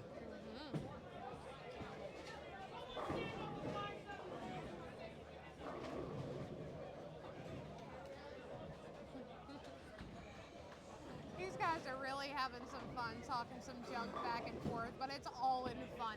Everybody knows one another. You might have heard Alex Tremaine with his charisma over there. Oh, charisma? Is that what we're going to call it? Attitude, charisma, spunk, Sass, vibe. sassiness, splunk, I don't know. There you go. Now, I think Reed is going to possibly be able to take his point as well if he's got to mark. He's got to stay with Dave. Pretty much. Don't give Dave any opening. Because Dave threw a monster shot right back at him. I've seen Dave go lights out multiple times. He's one of those people that does super well under pressure. Does. And Reed matched him. Reed said, bring it on. Reed's found his mark. He's doing well. That ball he's playing through the inside instead of so much on the outside, and it's literally just going right into the pocket nicely. Besides his one split, he bowled well the entire game. He struck out, and then he split, and then he striked, spare, and then struck out again. He did quite well. And taking a point, which, any point you can get is huge. Dave with another monster shot. He has a nice hit when he hits, too. He does. He absolutely does.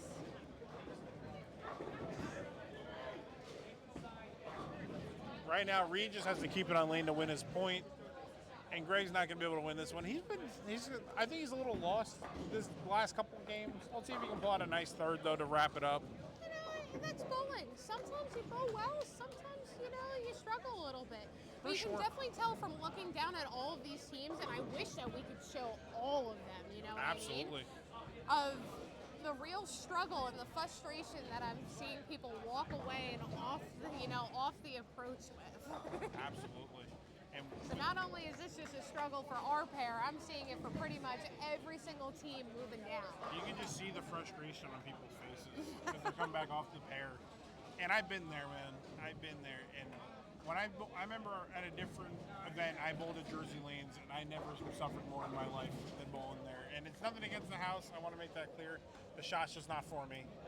Whatever it is, Jersey Lanes does not agree with me and my shot. Is that your one bowling house to where I'm not bowling there? I said, put me in if you want to lose, is what I say. And let's wrapping up the 10. Right now, the key for the Dabba News on scratch is don't let them get too far away. And they did a pretty good job of matching them. Yeah. And Tack can make his spare and get a strike here. At the very least, he can bring it within reason. Yeah, but 10th frame of the last game, his ball, he throws a beautiful ball. It took off at the last second. He missed it by a quarter of an inch, if that. There you go, Tack. Nice spare. He attacked it right at that spare. He's like, this time that is not moving. That ball is not moving this time. He learned from his last game. Oh, yeah. And some characteristics, and I think where bowlers get in trouble, is a lot of people like to throw their strike ball at spares, especially corner pins.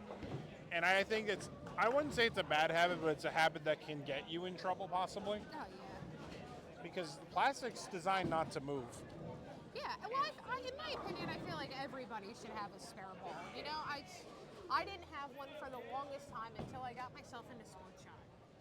And then I learned very quickly I needed one, and then I started using that to pick up all my spares, and then I was very happy because now I haven't had as much issues with 10 pins since. Your 10-pin total, your make has increased tenfold from last year. Yes. And don't get me wrong, doing sport shot was the most frustrating thing I have ever done to do a sport shot league. But I will say this, I walked away with more knowledge than when I started on it. Every week I wanted to get better and I wanted to improve and my goal was for sport shot was to have a clean game.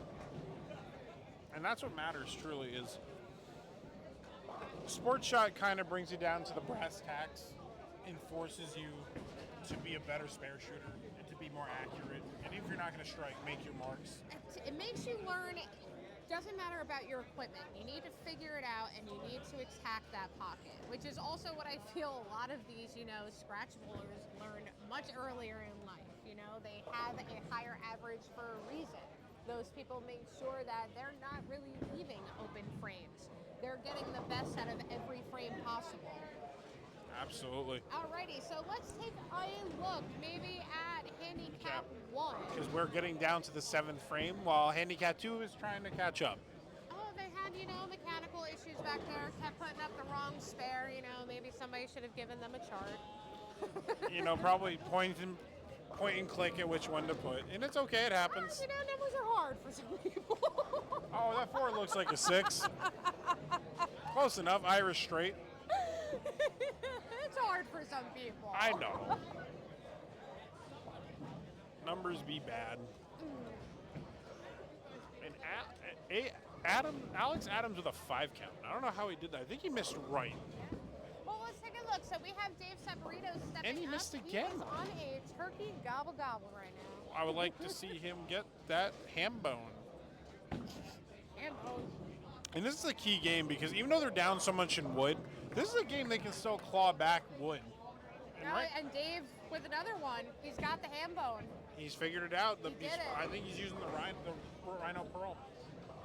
The Dabba team, they did lose the first game, so you can see that they changed their equipment. They're changing their strategy. They have to figure out what's going to work to get back those points that we lost in the first game. Absolutely. And the real key is just getting yourself back into rhythm and not giving up. And that is a possibility.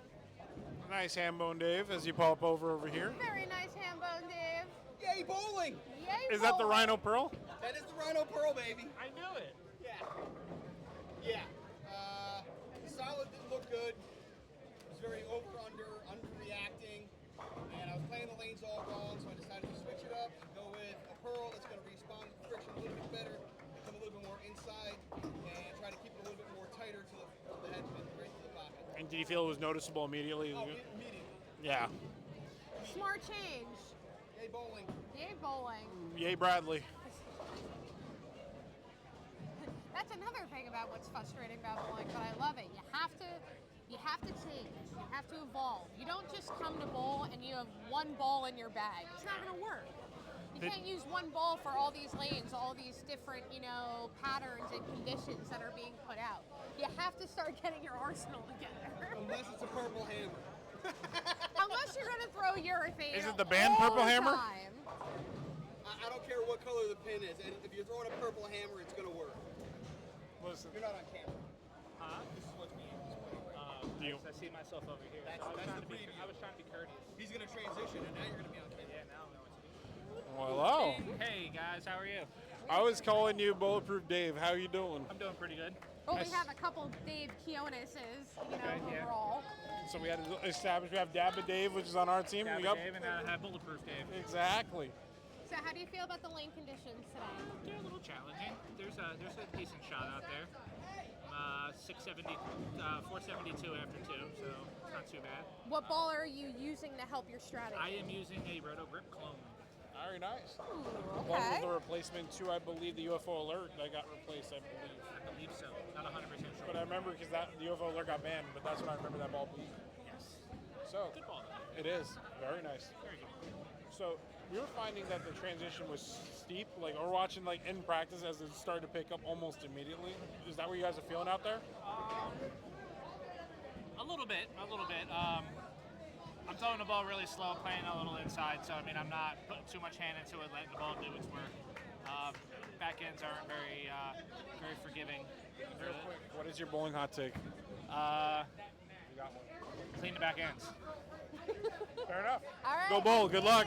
Let's take a look. Let's watch him bowl. Watch him run like Baywatch all the way down there. As you see him making his march all the way down, we'll flip back to handicap one shortly. That was a Hasselhoff kind of. Yeah, he did. He did a little strut over. It did. Popped over, said hi. Maybe instead of Bulletproof Dave, it's Hasselhoff Dave. Look at that. We're about to see him throw his first shot. Second. Well, first shot of the frame. First shot of the frame. You're right. I'm sitting there looking. I'm like, I can't count either. Well, it's weird. We have these screens also aren't like color changing. So I'm like, oh, okay. Scratches on their third game.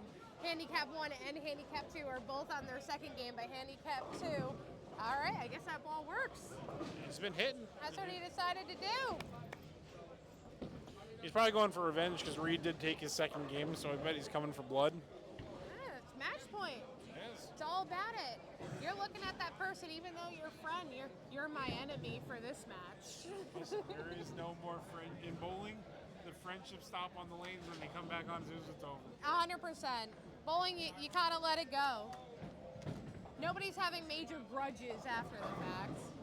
And if you are, We why? can handle it. Why? It's bowling. We're gonna sit you down and we're gonna figure it out. That's what I'm saying. All right, come on, Tack. Greg is very much throwing it. He's like he's crossing his body. Yeah, but he's also.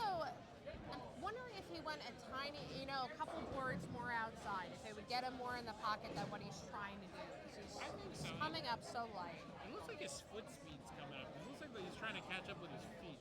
Could also be, if he had a rough, first and second game, it gets to you. Bowling is a huge, mental sport in a way. Absolutely. It's not just coming down to skill. Mentally, you have to set yourself up. But made you the know what he spare, has though? been doing? He has been picking up his spares. Since that one, he's For like, sure. now I'm using my spare ball, I'm attacking it, I'm not leaving anything else up there. For sure. And and that's huge. And he's making the spares right now. If you're not striking, keep it clean, keep him honest. And let's take a look. See, we do have a couple of nice And strikes Brendan up on with here. the strikes going into the ninth. He just struck. Now trying to lead up into the 10th. It's a very much close race right now. So we do have another guest appearance scheduled for us. We do have George Williams, who is the CEO and owner of X League.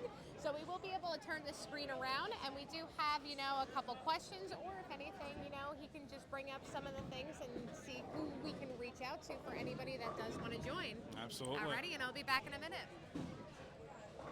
Come on in. Well, Happy New Year, everybody. How are you doing this fine night? I'm doing well. We're making some mixtapes here. I'm going to put this here so I don't hold it. So I don't look like a podcaster. How do you think the night's going so far? Well, we had a couple lane problems. The lane problems are getting fixed. And then we talked to the staff because the last tour stop we had for the shore, one of the lanes were broken as well. Really? Yeah, so one of the lanes went down. Fortunately, the bowlers weren't upset, but they had to come back another day to complete the regular match. Hey. So, and it just happened to be that one of the lanes went down, and it was the same team. Really? Yeah. So now I'm like, guys, are you like breaking the lane? Like, what's going on? So anytime something goes wrong, we have like policies in place and stuff like that. So far, we're not the cause of anything. So that's a good thing, you know. But that just means that we just have to let the bowling alley know, like, hey, we're coming in, you know, make sure this works, and just, you know, have them agree so there's no problems moving forward. And how did you feel about having to come make it up? Did they have any hesitation? Were they cool with it? Were they? No, they like bowling the X League, so they were cool with it. They were able to get out of the house for 3 hours, you know, away from just regular life. So, and they enjoyed bowling. You know, we did it on a Wednesday night. We're typically here, we're doing it on a Sunday night. So they made it up. We updated the standings right away, and then boom, now we're here. Fantastic. Yep. So, what you've been walking around. You've probably seen the shots. What do you think of Bradley so far as a shot? I think this is very much a mystery compared for most bowlers in this area. It's a pretty neutral house. It's a very neutral house.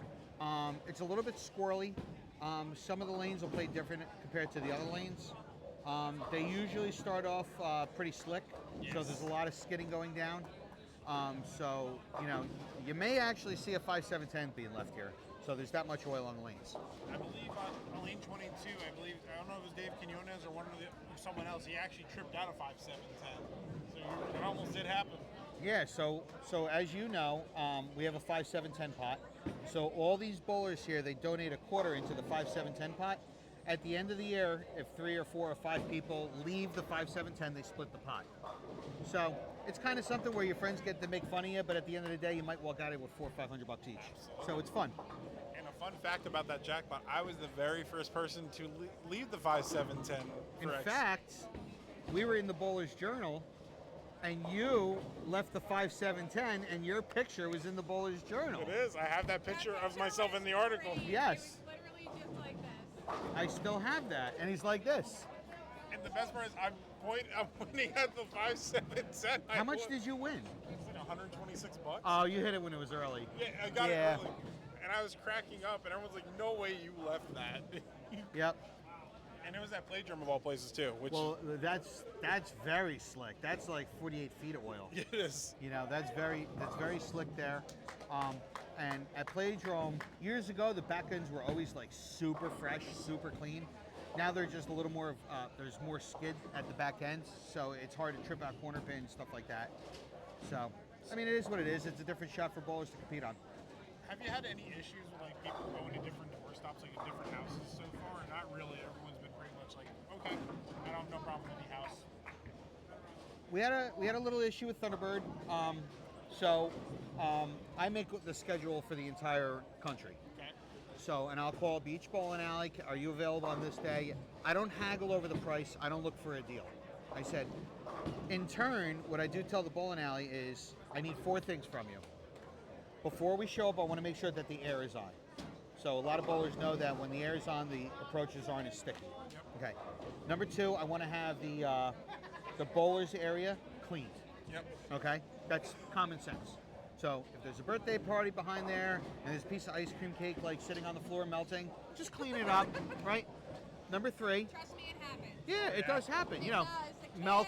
The melted ice pop, stepped on Skittle. Melted Twizzler. Oh. Yeah, it's a Reese's peanut butter cup just sitting there. The 3rd thing we ask is fresh oil. Yep. And when I ask for oil, typically what happens is that they'll ask me, what pattern do you want? That's what I'm about to ask. So, yeah, so I have it all down pat. Yeah. I have it down to a science. So, so the line I use is whatever gives me the greatest amount of 300s. Interesting. So sometimes they'll ask me why. And I said, well, to make bowling great again, we need bowlers to get into more leagues and, you know, give the houses money so they can put back into the bowling. So nobody wants to go into a bowling alley where they bowl bad. So a lot of 90% of bowlers, maybe higher, will go to the bowling alley where they feel that they're going to get the most 300s out of, right? And then they'll have locker fees, and then the pro shop owner gets, you know, another ball drilled up for that place. So you always want to have high scores wherever you go, okay? So whatever the shot is, whatever you have, the greatest opportunity to get the most 300s, okay? And then the 4th thing is make sure your normal mechanic is there, okay? Because if you're fixing your bowling alley and you're fixing it in 30 seconds, 60 seconds, you know, and you're not sitting there for 10, 15 minutes, people will see that and appreciate that. It's true. You know, people don't like sitting in front of a lane for 12, 15 minutes. You know, oh, I don't know what they're doing back there. And when the mechanics are back there and the lane's been down for 4 or 5 minutes, what tends to happen is that the bowlers will start mentally thinking that the person in the back's incompetent. Yes. And the person in the back might be completely competent, you know, or maybe he can't find the right screwdriver or whatever it is. So I always want to make sure that the head mechanic is always here, because if there's an issue, they can fix it the quickest. And because I asked them to do those 4 things, I never haggle on the price, because I expect them to keep their end of the deal. Yeah. You know, the vast majority of the bowling alleys do keep their end of the deal. Every once in a while, you know, oh, I forgot to turn the air on, you know, and it's foggy out, and it's like the worst condition, you know, so it's sticky, it's tacky, you know, or, you know, when you go to the approach and you see like little black marks here and there, like you just know as a bowler, and you try to slide on it, and it's like, oh. And I bowled quite a few tournaments, and I remember one time at Finnegan's, one of our stops actually in the shore, and they forgot to turn the air on overnight. Yeah. In that place, when it's hot, you're not sliding. No, it's atrocious. I legitimately said, I'm preparing to stomp my entire way, and I watched people literally quit halfway through because of it. So it is a big deal. And Well, yeah, I conditions mean, really but matter. if you have a guy, look, most of the people in here are guys. You know, I say probably about 20% of them are women, okay?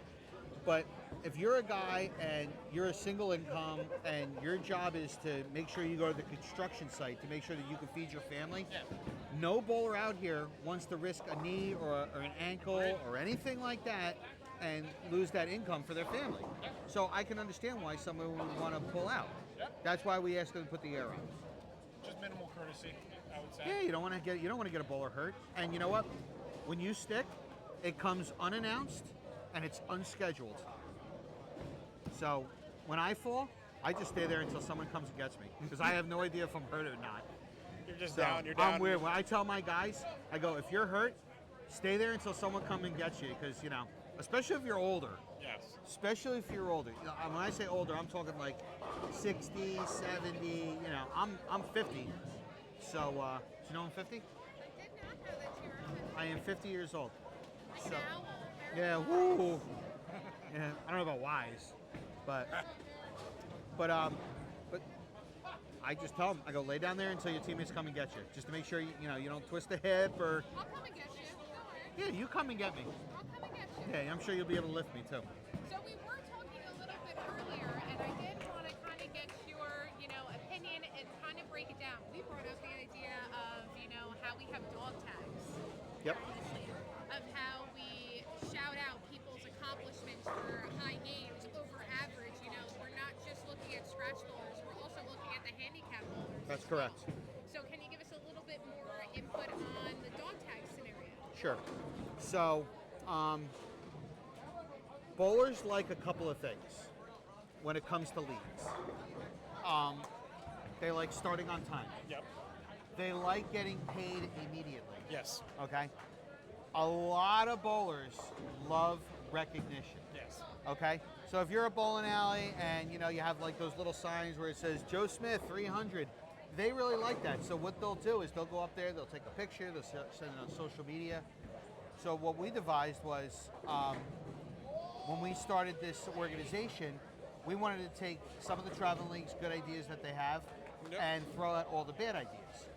And in that group was we wanted to take what USBC did, which was really good years ago, which was the rings. The problem with the rings is, number one, they're expensive. Yes. Okay? Number two, no guy on earth knows their ring size. Nope. No guy on earth knows their ring size. Girls, most girls like don't know. No guy knows their ring size. So it's an extra step of hassle. Hey man, we need your ring size. Hey man, we need your ring size. So when everyone has a net, and you can just throw a dog tag over. And since the X League's, you know, military themed, and we support our military, it only made sense to get a customized dog tag, you know, with your name, the accomplishment, the date, and the venue, all on the dog tag. And the dog tags, they're not really made of like aluminum, like they get from like, you know, the Marine Corps or the Army or anything like that. They're made out of solid gunmetal, like black gunmetal, and they're laser engraved. We get them from a company in South Carolina. So I instruct my guys. I go, anytime someone shoots a 300, shoot them an email. They'll give a mock on Monday. They'll approve it on a Tuesday. They'll ship them out on a Wednesday. Next thing you know, we have them here in 10 days. So by the next tour stop, they already have their award. So, and when I was a competitive bowler, and I shot my 300, I waited and waited and waited and waited for me to get my 300 ring. And sometimes it would take 6, 7, 8 months. And sometimes, if your county is ran by the USBC, sometimes it's even worse. So you know how like the county gives you a plaque? Sometimes counties don't give them out for a year or two, you know? And bowlers don't like that. We don't like waiting. No, nobody honor likes recognition. nobody likes waiting. So it makes sense to get these things expedited in a way where it goes super fast, and most importantly, you have to spell the person's name right. Yes. For whatever, even in the computer, for some reason, if your name's spelled wrong, it's offensive. So that's why I always tell my guys, I go, make sure everyone's name is spelled correctly, okay? And some people would prefer Anthony over Tony, or they demand that they have junior at the end, or senior at the end, you know? So you always have, or a middle name, so you always have to make sure that you cater to your bowlers, because your bowlers are your customers, right? So they pay $40 just like everyone else does. So you have to make sure that you treat everyone the same. I fully agree. Yep. It's all about respect at the end of the day. It's all about respect. And I think that's a big part of what we're talking about. Is it's very respectful league, I say, especially in the short division. Not much shouting. A lot of people are very respectful. They bowl their match, shake hands. Yeah, I mean, different parts of the country, it's typically the urban areas tend to have like a shorter fuse. Yes. You know, because it's just it's very congested. There's a lot of things going on. There's a lot of noise. When you're at like the Jersey Shore, it's a vacation destination. South Jersey, there's nothing going on. There's people like living in the woods by themselves. It takes a while for people to get aggravated. Agreed. So when we're doing any kind of testing to see if it'll work through the X League, we'll tend to do it in the rural areas as opposed to the urban areas, because they're not bad people, they just have short tempers. Agreed. So, and we want to just kind of beta test it on the rural areas first.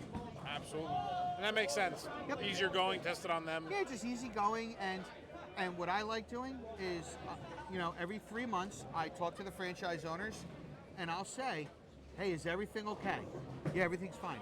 Is there anything you want to improve on? No, everything's good. Are you sure? Yes, everything's fine. And you have to take the bowler's temperature as you go throughout the season, because if you don't pry that little thing out of them, it could turn into a bigger issue a couple months later. I think that's a very good point.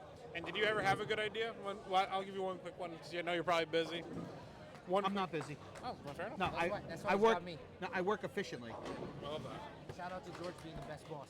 There you go. I work efficiently. I was gonna say, did you have any idea that when you're walking around the bowling alleys, did anyone come up and give you an idea and you're like, I'll take that?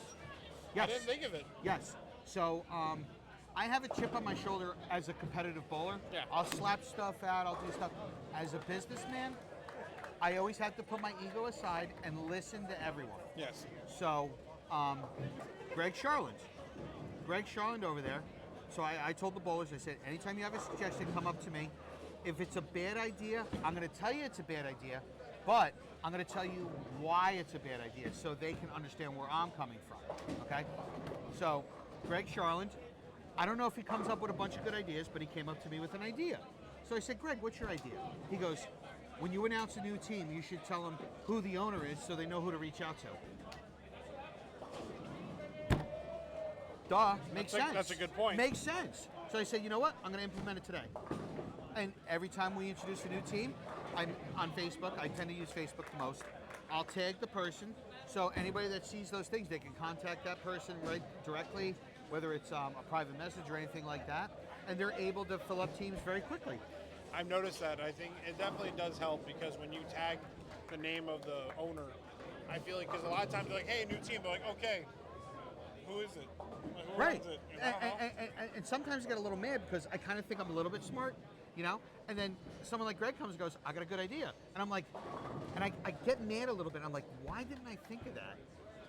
But this is why I make sure that I talk to each and every one of these bowlers, because I want them to feel comfortable that My door is always open, even as a CEO of an organization, because that's very rare for a CEO just to show up and talk to the bowlers. That's true. Right? A CEO's job is to manage the managers. The managers manage the bowlers. Okay. At the top. Right, and top down. But I need to show my face every once in a while because if one of these guys want to come up with one of these good ideas, sometimes they might not feel comfortable going to the tour stop rep, but I want everyone to feel comfortable coming up to me and asking for ideas. There's a lot of times where people will come up with an idea, and I'm like, bro, that's dumb. Let me tell you. I'm about to ask. And I'm not going to give you an example, but I had one today, and I was like, dude, that's dumb. Why is that dumb? And I explained it out. He goes, oh, that makes sense. But a lot of times it's already been processed in my head, and I already thought about it. I'm like, oh, that's stupid, and then someone will bring it up. But you have to respectfully tell them it's a dumb idea, but why is it a dumb idea, so they understand. Yeah, but there's also a lot of owners that don't have that open door policy as well. That means a lot for people that even are just regular bowlers that do want to voice their opinion and bring up fun ideas. So we have a full house here. Yeah. Okay. I'm willing to bet that every person that has a jersey here knows my first name, knows my last name, and know who runs the organization. And I like that because I want people to come up to me, shake my hand, and I want to be able to say, is everything okay? Is everything running good? Is everything running smooth? And if they don't know me, they can't be honest with me. Correct. So, yeah, you know what? The lane's a little sticky. Whatever it is, even if it's little ticky-tack stuff, I want to be able to hear it. Because then I can report back, hey guys, don't forget you have to mop the area before bowling, or don't forget you got to do a dust mop, And I want to give you one big credit here, and I think Kimber will agree with me. I think you did a really good job of shrinking the division so there's less travel. 100%. And I want to say this, that I've done a lot of different travel stuff for bowling, and that's a big thing. The fact is that my farthest is only an hour at most, and that's only a couple times for this division, and that's going to change probably as time goes along because as new divisions open up, new teams open up. Right. So there's a little caveat with that. So different parts of the country have different cultures. Yes. Okay. So the tri-state area, Philadelphia, those kind of areas, these guys will travel 30 or 45 minutes for a tournament. Agreed. Okay? If it's an hour and a half, it's nope. Okay? But if you go south of Virginia, there's massive amounts of people that will travel 2-3 hours one way to bowl a 3-game sweeper. Jeez. And to me, that's crazy. But for them, it's a night out. They make a whole day out of it. So the culture is different. So up here, we have to make sure that we have a good number of teams in a small geographic area where the travel is short. Agree. And you know what? Gas prices are $3 a gallon. Tolls in New Jersey, they're very high. New York City, they're very high. Yes. Philadelphia, they're very high.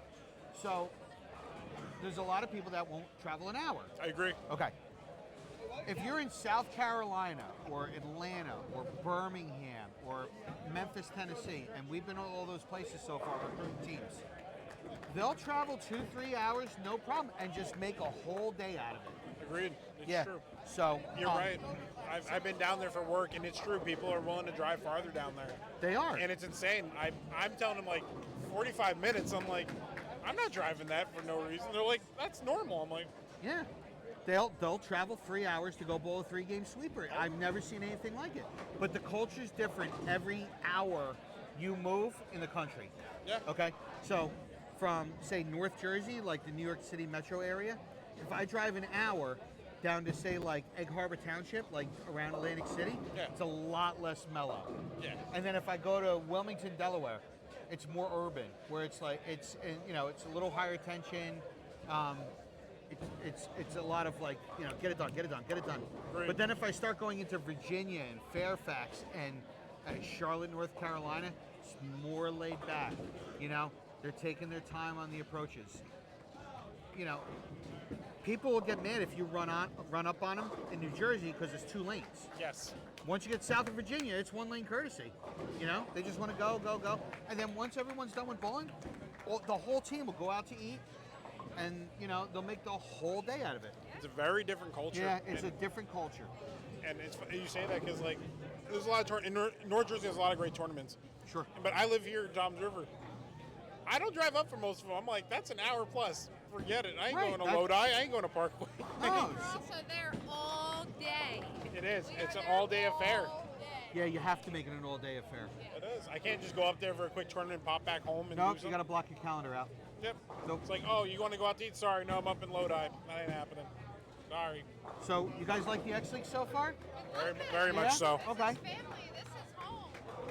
Very And much if you a guys fun ever have any suggestions, I make sure everyone has my phone number, my email address. I try to show up at as many tour stops as possible. Obviously, I can't make every single one, Absolutely. but I try to make as many as possible because I want to be able to have people see my face and feel comfortable reaching out to me. Hey, George, I got a problem. What's the problem? My franchise owner stinks. I just need to be able to hear from, well, you have the option of opting out. If you want to go to another team, you're more than welcome to go to another team. And I agree with what you say about being comfortable reaching out. I reached out to you with something that's really minuscule. I asked about my jersey, saying if I can customize it, which Yeah, of really course. isn't that big of a deal, right? Like, it sounds like minor. Maybe it's not, maybe it is. But I asked you, and you said, yeah, go for it. As long as it doesn't cover the name. Right. You never made me wait for an answer either. You know what I mean? This No. wasn't I'll get back to you. And, It was quick, 3-second answer. No, it's my job to run the organization, and if you run the organization, you have to run it flawlessly. Yeah. Okay. If you aim for, you're never going to run it flawlessly. I'm going to screw up sometime this year. I just don't know what it's going to be and how hard it's going to be. So when I talk to tournament directors about running tournaments and stuff like that, Greg Tack's here. Greg Tack's a very good tournament director. Yep. They have to assume that something's going to happen. You just got to hope that it's not a big thing and you're the cause of it. We brought that up. I said he runs a ton of tournaments, and I said, "Do you ever want to get humbled? Bowl one of his sports shot tournaments. Oh, yeah. If you want to get humbled real fast." Yeah. You want to be minus 600? Bowl a Greg Tack tournament. You want a day of frustration? Here we go. Yeah, and Want Greg's to a good average guy. less than 100 for a day. Yeah, Greg's a good guy, too. Great guy. Yep, runs everything well. The brackets run well. Everything runs well. So Greg's good. Alrighty, Georgia, we didn't want to take up too much of your time. I know you still got to venture around to go see all the other teams as well. And Yeah. you have to check in on our scratch pair who are in their 10th frame for the third game. Oh, boy. And it's a close call right now. Yeah, this is a close call. Oh, boy. All right, I'm getting out of here. It was good Alrighty, talking but to we will definitely check Have- in with thank George you for for the the- next week's Happy New Year. Wow, Happy New Year. You look Great good, to by the see way. you. Thank you, Yeah, guys. you should wear that more often. Of course, the one day I'm not in my normal Great bowling finish. gear, and I'm actually somewhat put together for the day. Gibber came in looking dressed for success, and here I am in my jersey like a slouch that I am. And I we love had a it. deal. We were both supposed to do blazers. We could see which person remembered what day it was. What can I say? we were on the other screen. I know. I did that just to mess with you. Of course, making me double guess if I was actually needing to look at the camera. So, all right, recap. Third game, scratch pair. How are we looking? So right now, I think that Bulletproof is up about 61, 68. So right now, the big key for this is that if Johnny Reed strikes out, Dabba Dudes take over the wood lead. And then it just comes down to Greg Tack. Because David unfortunately split in the ninth and left Wood out there. Oof.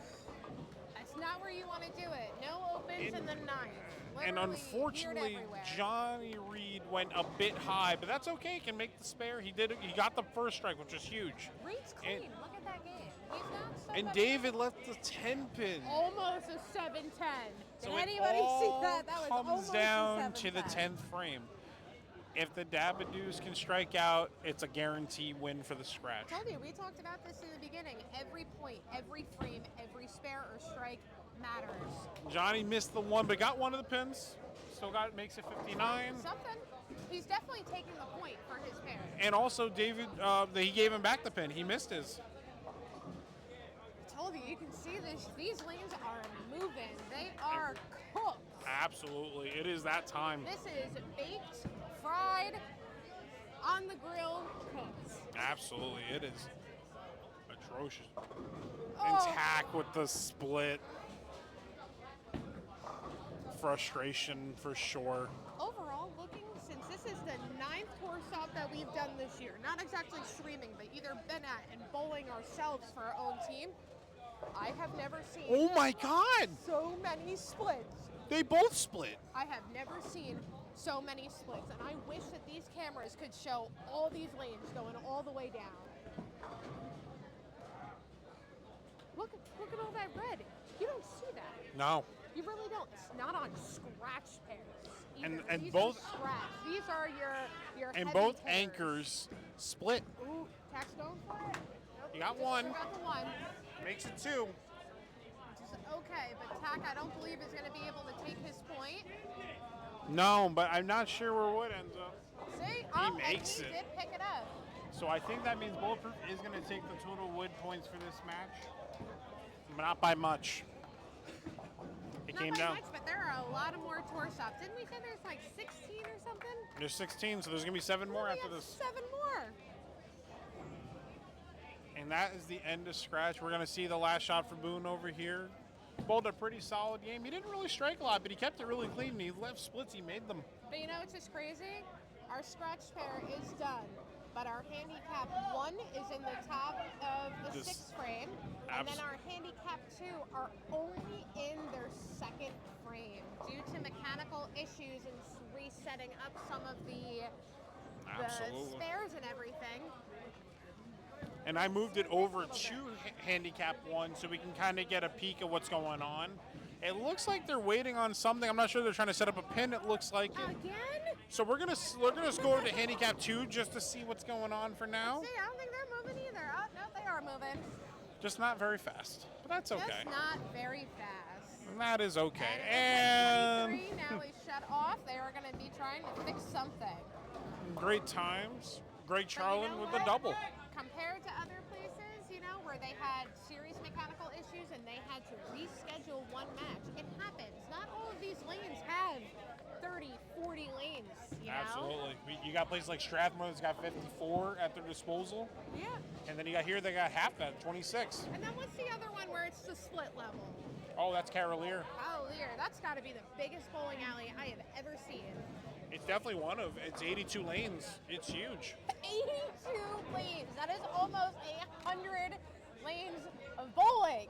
Just a fun fact, that's actually more lanes than at the Nationals. It's 80 lanes. So it's actually 2 more lanes than it was at Reno. So they could hold a nationals there and be completely fine and have no Absolutely. problem to do so. And if you want to talk about a unique bowling center, we were talking about this. If you've never been to South Point in Vegas, you should go. Not. It has 2 different bowling centers inside it. It's really cool. Wait, And is Adam one was at level like the Nationals, other right? one? You've been at Nationals before, especially in Vegas, right? South Point's a very cool venue. It is. It's fantastic. 2 different centers in the same building, Yep. and they play very different. What do you mean? How do they play different? Give me I haven't been there, so give me So, a quote. so there's a stadium that's built for purpose of nationals, which is great. But they also do leagues there, and they have an upstairs on the opposite side, which they typically do the Bowler Journal at.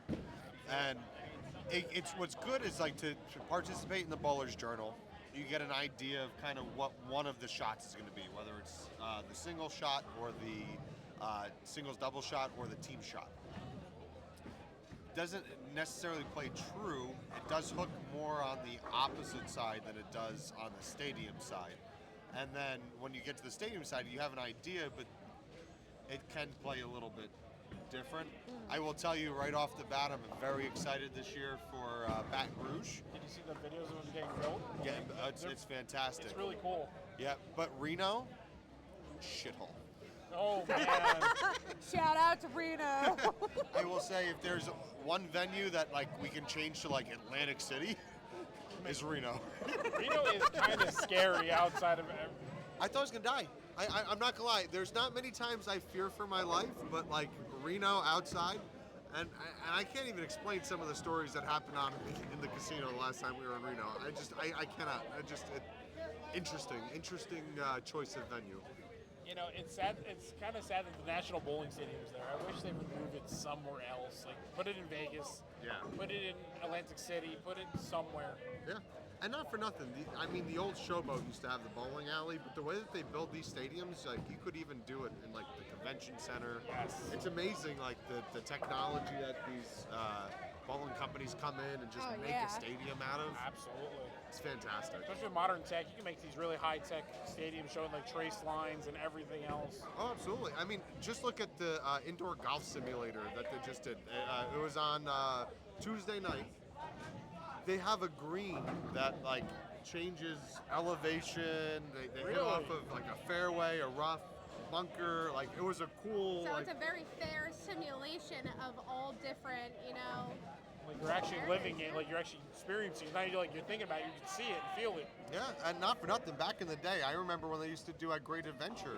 They used to have the outdoor bowling, which was a cool little venue because not only do you have to worry about, well, in here, I mean, we have different oil conditions and breakdowns, but then when you add wind and you add different outdoor elements to an indoor sport, it makes it a hell of a lot more challenging, I can tell you that. Absolutely. Any bit of elements makes a big difference. Yeah. Truthfully. So I have asked a couple bowlers today, what is your benchmark ball? What is the first ball you're always going to go to? It's always in your bag. It's always in your arsenal. So that's very interesting. I used to throw all Storm, and when I was throwing Storm and Roto Grip, my IQ was one of my favorite balls, my IQ Tour. It was just a smooth ball. I made the switch to Motive.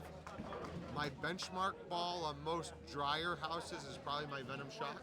Ooh, My Venom Shock is a very good versatile ball, and kind of like a stronger IQ Tour, I love my Jackal Ghost, especially if I get a little bit of oil. So it kind of depends on the house. If there's a little bit more oil, I'm going to start with my Jackal Ghost. If it's a little bit of a drier house, I'm going to start with my Venom Shock. Sounds like you're quite motivated.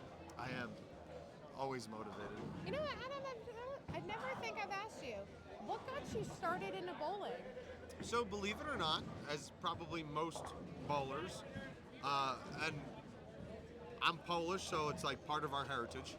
My parents would bowl, my grandparents bowled, my brother bowls, so it's been a family tradition. My cousins bowl. Your cousin bowls? My cousin bowls. He bowled for me and he bowled a 300. He bowled a 300. So like, if you're Polish and you don't have a bowling ball in your hand, you're kind of like the black sheep of the Polish family.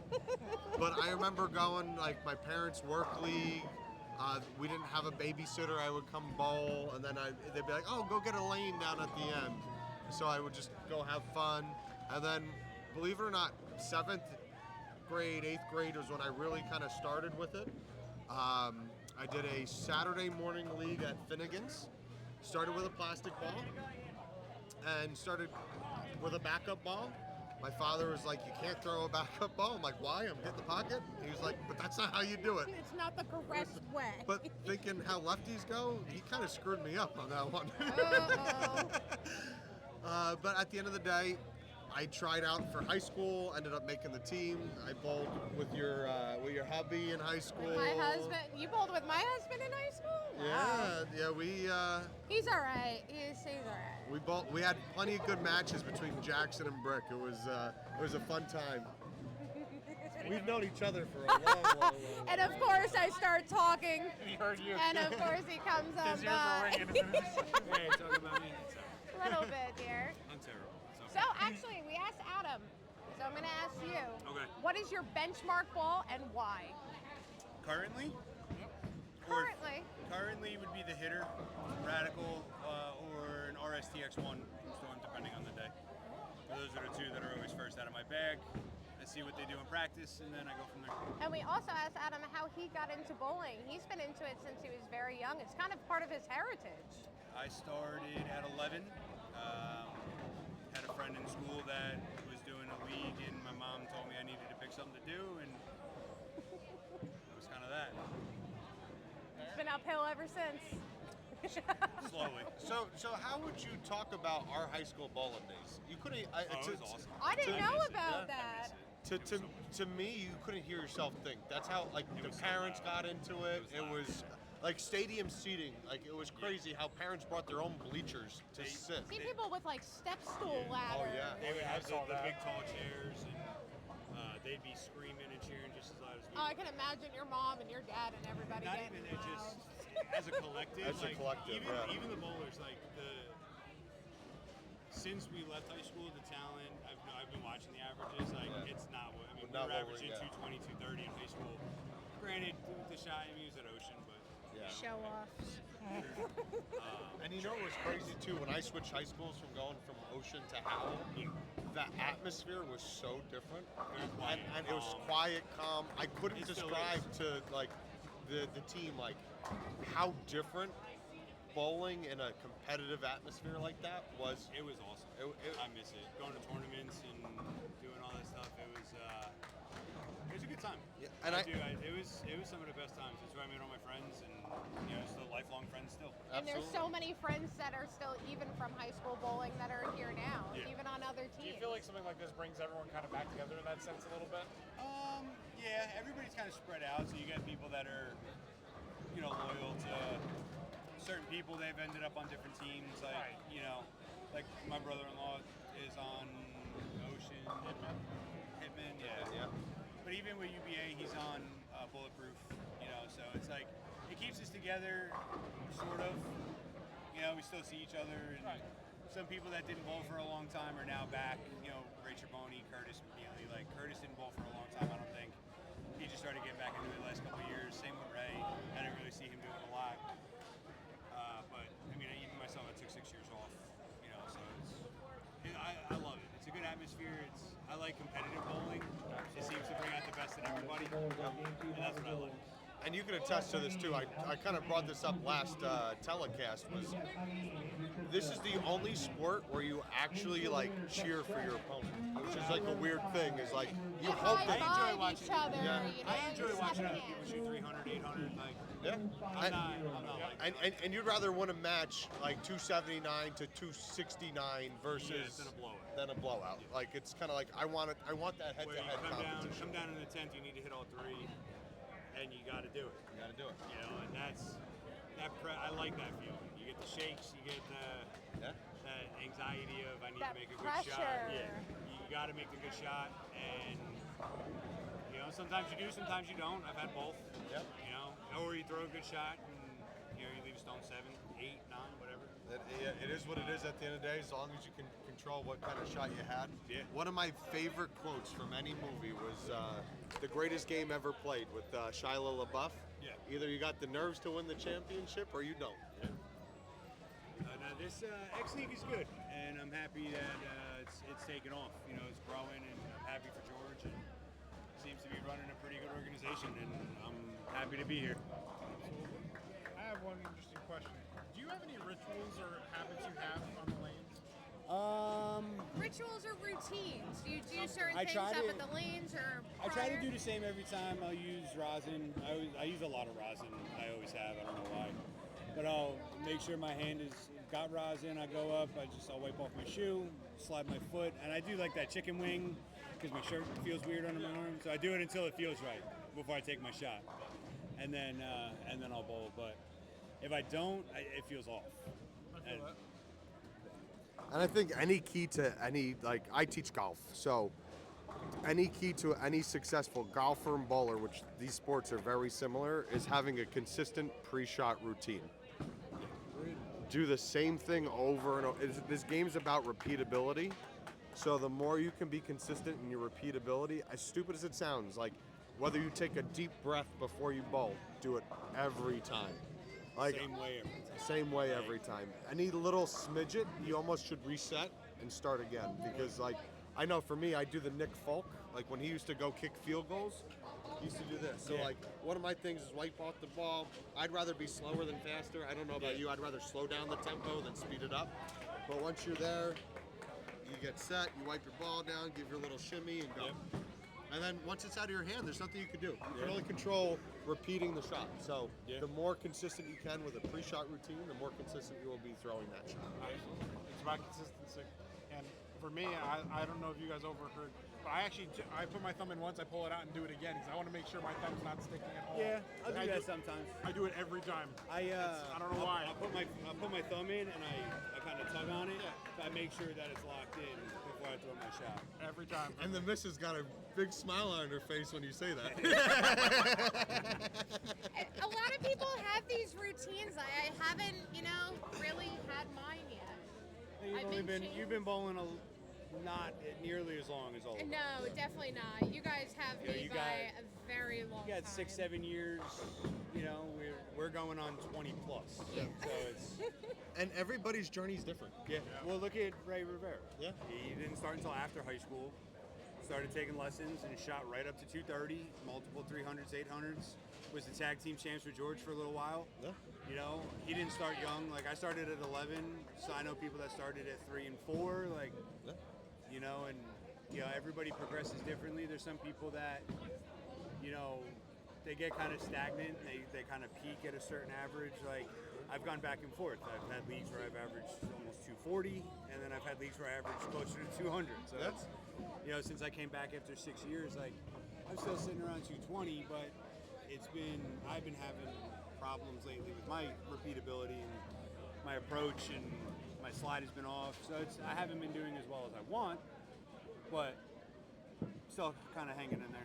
So, I've been bowling a long time myself. I've still yet to shoot an 800 series.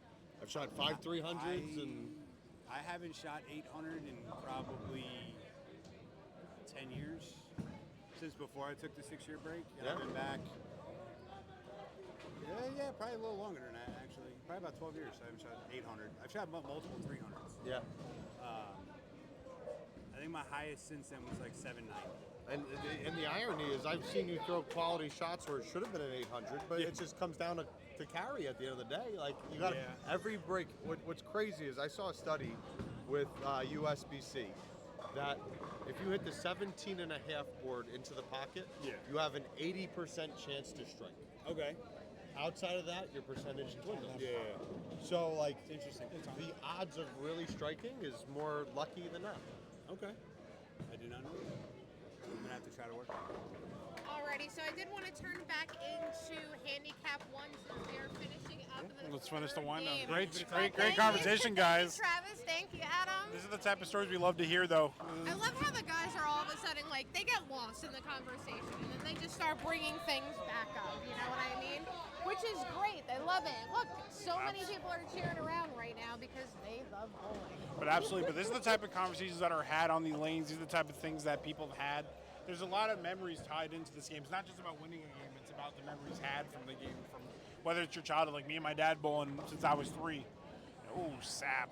That's a bad time. Damn it, Dave. Hey, we're not going to let this go. We can't. We're up by that tiny bit, so let's see what, Adams does for his first ball. And it's gone. Ah. Wow.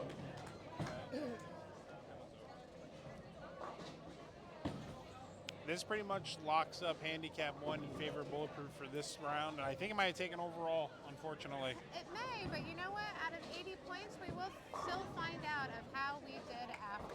Dave almost picked it up. Almost had it. Almost picked it Oh, up. he went for it, and you know what? It was a good try. I honestly thought it was going to carry. It was a real good try. It was a good try.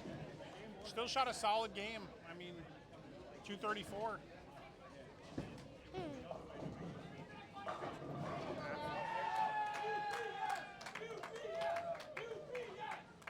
If you can hear it in the background, someone hit a clutch shot.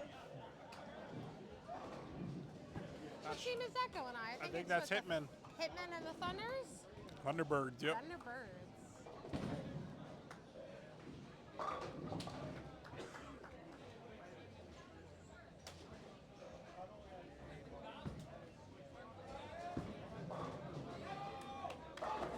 With that strike, that wraps up handicap 1. I will say that is definitely decisively going to Bulletproof today.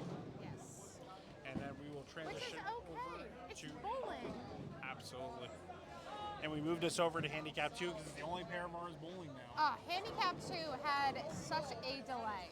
They had a delay due to mechanical issues, putting up some of, the wrong spares. Absolutely. So they are a little bit behind. So it looks like they are in, what, 6th or 7th at this point? Just starting the 7th. Just starting the 7th frame. And right now we have Dabba Dave trying to find his mark. Dabba Dave. Too many Dave Keonuses all throughout bowling. It's crazy. I'll pay one of them to change their name so I can stop being confused. Or you know what, then go as the nickname from moving forward, because I know there's multiple of them. I'm just going to call him. That's true. Let's go Dabba Dave. But also, since this game is going on a little bit longer than expected, there were a couple bowlers that we did want to see. If they did want to come, talk about the lane conditions for the day. How did they do? How did they move with the transition and change up their style as well? For sure. And I think everyone had a very different answer for the transition, it seemed like. Very different answers. I was surprised. I really thought, a good amount of people were going to have some of the same answers for it, but it... Yes. Steep transition. And it seemed like there was no real right or wrong answer today, because it seemed like a lot of people with different styles picked a very different way to adjust. A lot of different ball selections as well.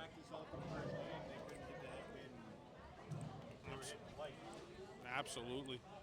And very early on, the oil pushed down, and then the oil dried up, and then... Oh, it dried. It got down on the low end, Brooke said it was like that from the beginning. Really? So we might have actually... That shows the characteristics of a house, that some ends of the house hold the oil better, and some... Kevin even said with the topography of the lanes, you can't get the back ends clean. Really? So that's okay. So interesting insight that just came in. Apparently they have trouble cleaning the back ends, which actually leads to different kind of variations of results out here. And that's actually quite interesting, and it's kind of explaining what I've been seeing today. Because some balls have been turning real tight, and others have been gliding to the pocket and doing absolutely nothing. You know what? I think I'd actually did really well here. I don't put a whole lot of hand in the ball, so I think I really made like this shot. I would say that you would probably benefit a lot from this shot with speed, less rev, pretty much right to the pocket. Oh, 100%. I struggle in flooded oil, sharks, certain things like that. I don't put enough We bowl at Playdrum, and that was probably one of it's her struggle house, and she bowls there, so I give her credit. It's a learning experience. You keep doing something until you do it right. Absolutely. And let's look at the recap right now. It looks like the Dabadoos in Game 3 are up 49 currently. About 49. Actually, 48.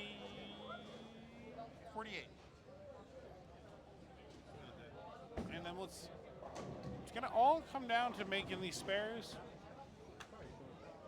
I can't see. I definitely need to get my eyes checked. So what are we looking like over on handicap 2? Yes. So I think it's also this bright light that's in my eyes as well. It's okay. I got you all. We are currently up 45, and I'm not sure what the wood difference is. So right now, they just got to score high.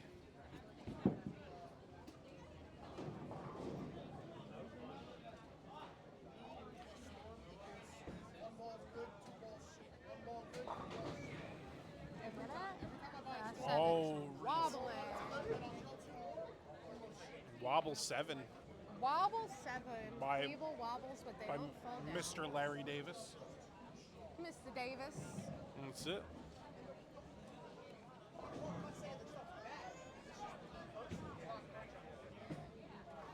Yeah, Mr. Dubash with a ringing 10. 7 on one side, 10 on the other. And that's what we're talking about, bowling next to something. Does it bring the omen? Yeah, but now that I'm watching it, I'm going to stop doing it as much.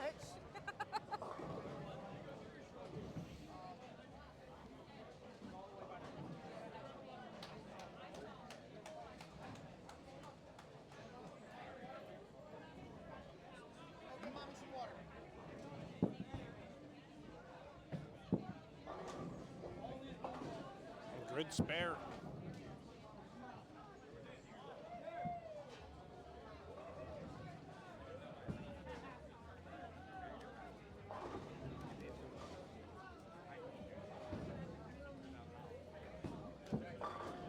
Kevin Ross.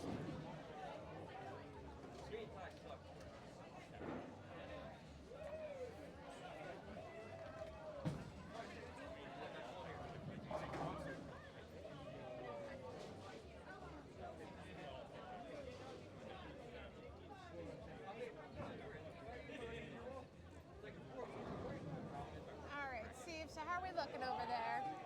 As of right now, looking at the result, the Dabadoos are currently up 38, but Greg left the big 4, making us up 56, but he's leaving himself a big possibility of an open going into the 9th.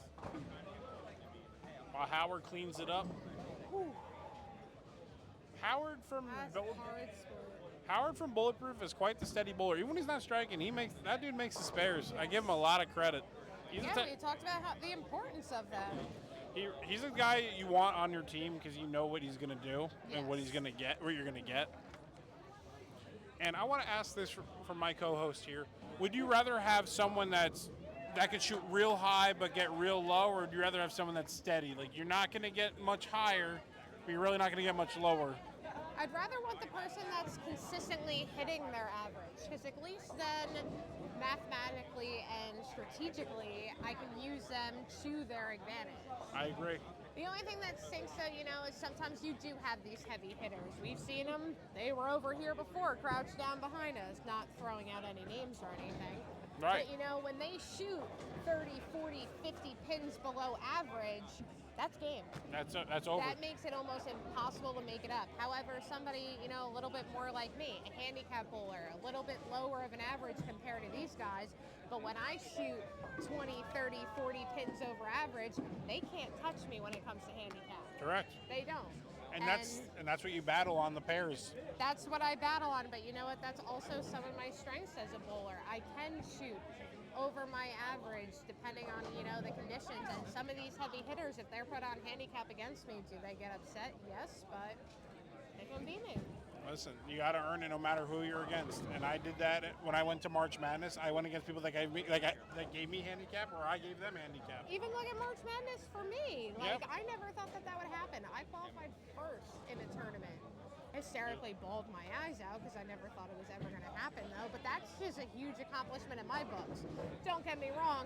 Started getting into the actual matches and definitely, shit the bucket. But hey, listen, I never qualified first. Oh, that was a nice little chunk of change, not gonna lie. Those brackets are kind of good too. But, I like more of the handicap stuff personally. That's for me. But then, you have all these professionals. They are good enough. They are scratch bowlers because they are good. They've given the time, the dedication. The practice, the knowledge. Yeah, it's so much knowledge. I feel like, everybody has, pros and cons for their own game as well as strengths and weaknesses as well. Mine, I definitely don't change the equipment. Yep. Because I'm stubborn. And I don't move. And I wait too long to do it when I should have done it frames ago because I think that it's me and that I'm just doing, wrong, which is true. It's not the equipment. But I'm stubborn. I'm Italian. I'm a woman. It just goes hand in hand. I think that's also a big struggle point for most bowlers is the stubbornness to make us change, whether that's equipment, line, feet position, hand position. It's part of the game to where you either... Wow. The double miss. Howard and Greg both missed their corner pick. Ouch. The pressure between both of them is getting to each other. They're seeing the other person do the exact same thing. I would say that Dabba Dave is helping Greg out at the moment while he's trying to figure it out. Let's see, Dr. Crystal Mannering is going up for the 10th. She is on a strike. She's got a little bit of a baby split, it looks like. I'm not sure if that was Larry, actually, unfortunate. Oh, was it?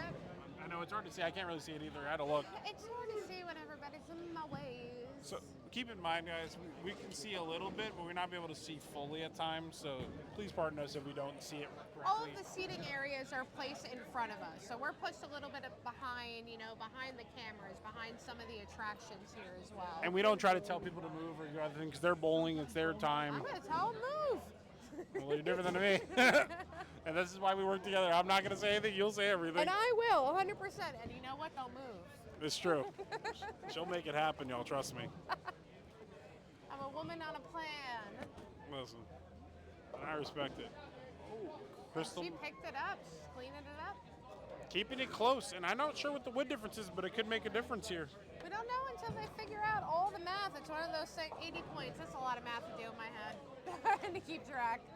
And as I said, the trade-off for a league like this is with this amount of points is it can be very complicated and it takes a little time to figure out everything. Yes. Because you got to have everyone's totals, everyone's handicaps, everyone's total handicap. It can be quite the time frame.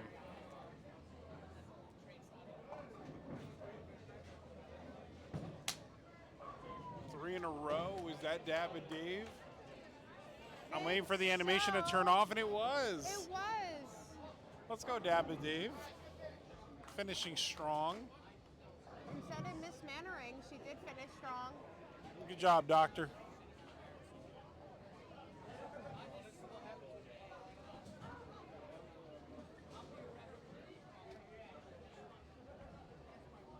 See, I told you they moved. All right. Let's go. And Dabba Dave with another fucking pocket rocket. There we go. Is he looking like he could possibly take his point? And it looks like I he's knew in good that, position. Dave Kiones Sr., Pops, Dabadooski. Dabba Dave. Dabba Dave.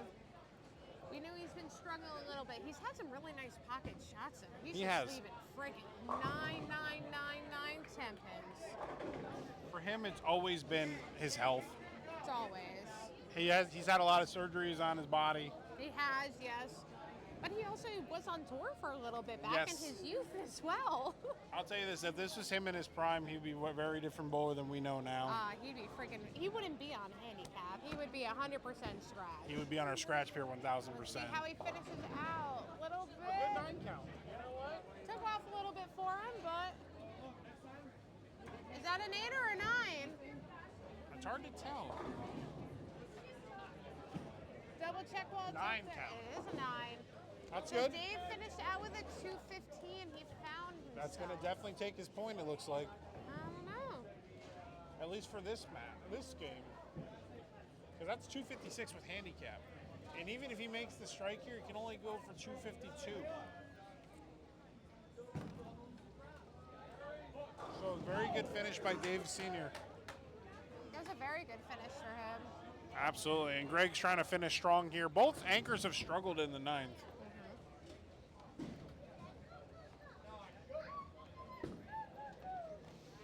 Oh, Greg had a good shot. Just couldn't kick out that 10. It's been ringing and haunting.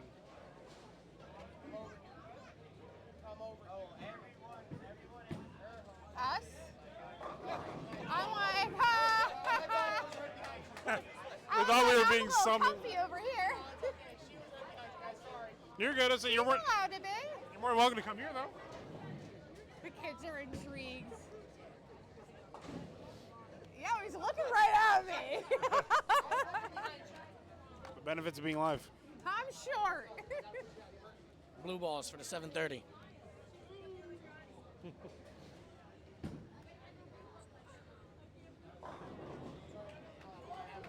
No. You got camera ready? Just audio.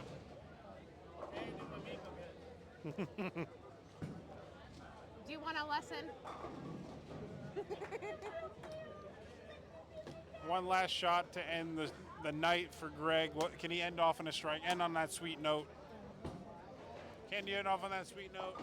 He does not. He gets an 8 All count. right, out of trouble though. It's all right. Out of trouble. Oh wait, doesn't matter anyway. It's all good. I couldn't even see it either. But they didn't thread the needle over there. He opened. No.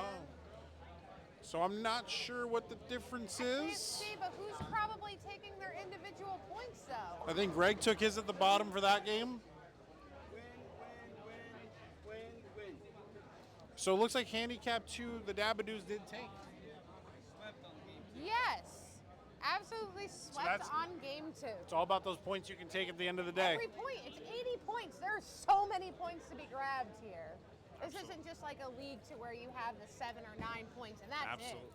And that This wraps is things up. 80 points. We're not sure of the total points yet, and we'll get back to that. That's the end of bowling. We'll transition back to us. I hope you guys have been having a fun night with us. A lot of stories, a little bit different than our usual setup. A lot of stories. A lot of bowlers did want to come over, also check it out, kind of just hung out behind us kind of thing, and then we grabbed them for a quick Q&A. But again, that's bowling, you know? And what do you think of the match overall today, looking around? Did you think that this was different than most matches, or you feel like this is about on par? So I think this was different because this was also a neutral house. Yes. This isn't a house that is claimed by one of these teams here as their home house. There's Agreed. a couple houses that we have, on the roster that have, two teams sharing a house. But this was neutral ground.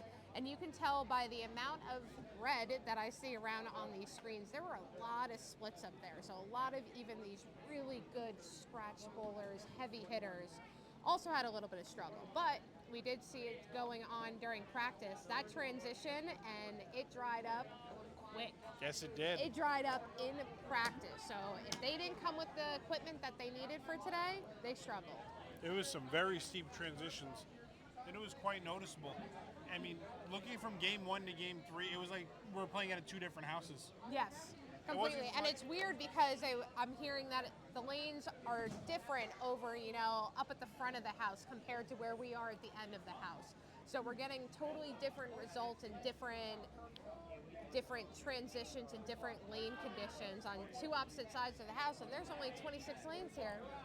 While that is not an uncommon thing, but usually not that steep of a difference. Usually some small characteristic differences, Yeah. but not to the level where one side of the ball is flying from game 1 and the other one is staying quite to the right or the left. Well, you also have some certain houses that have doors on each side as well. So the cold, the heat.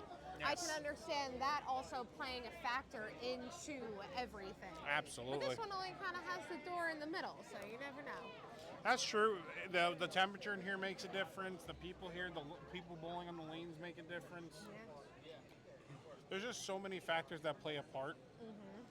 And I think today, win or lose, you just got to know to take it on to the next one.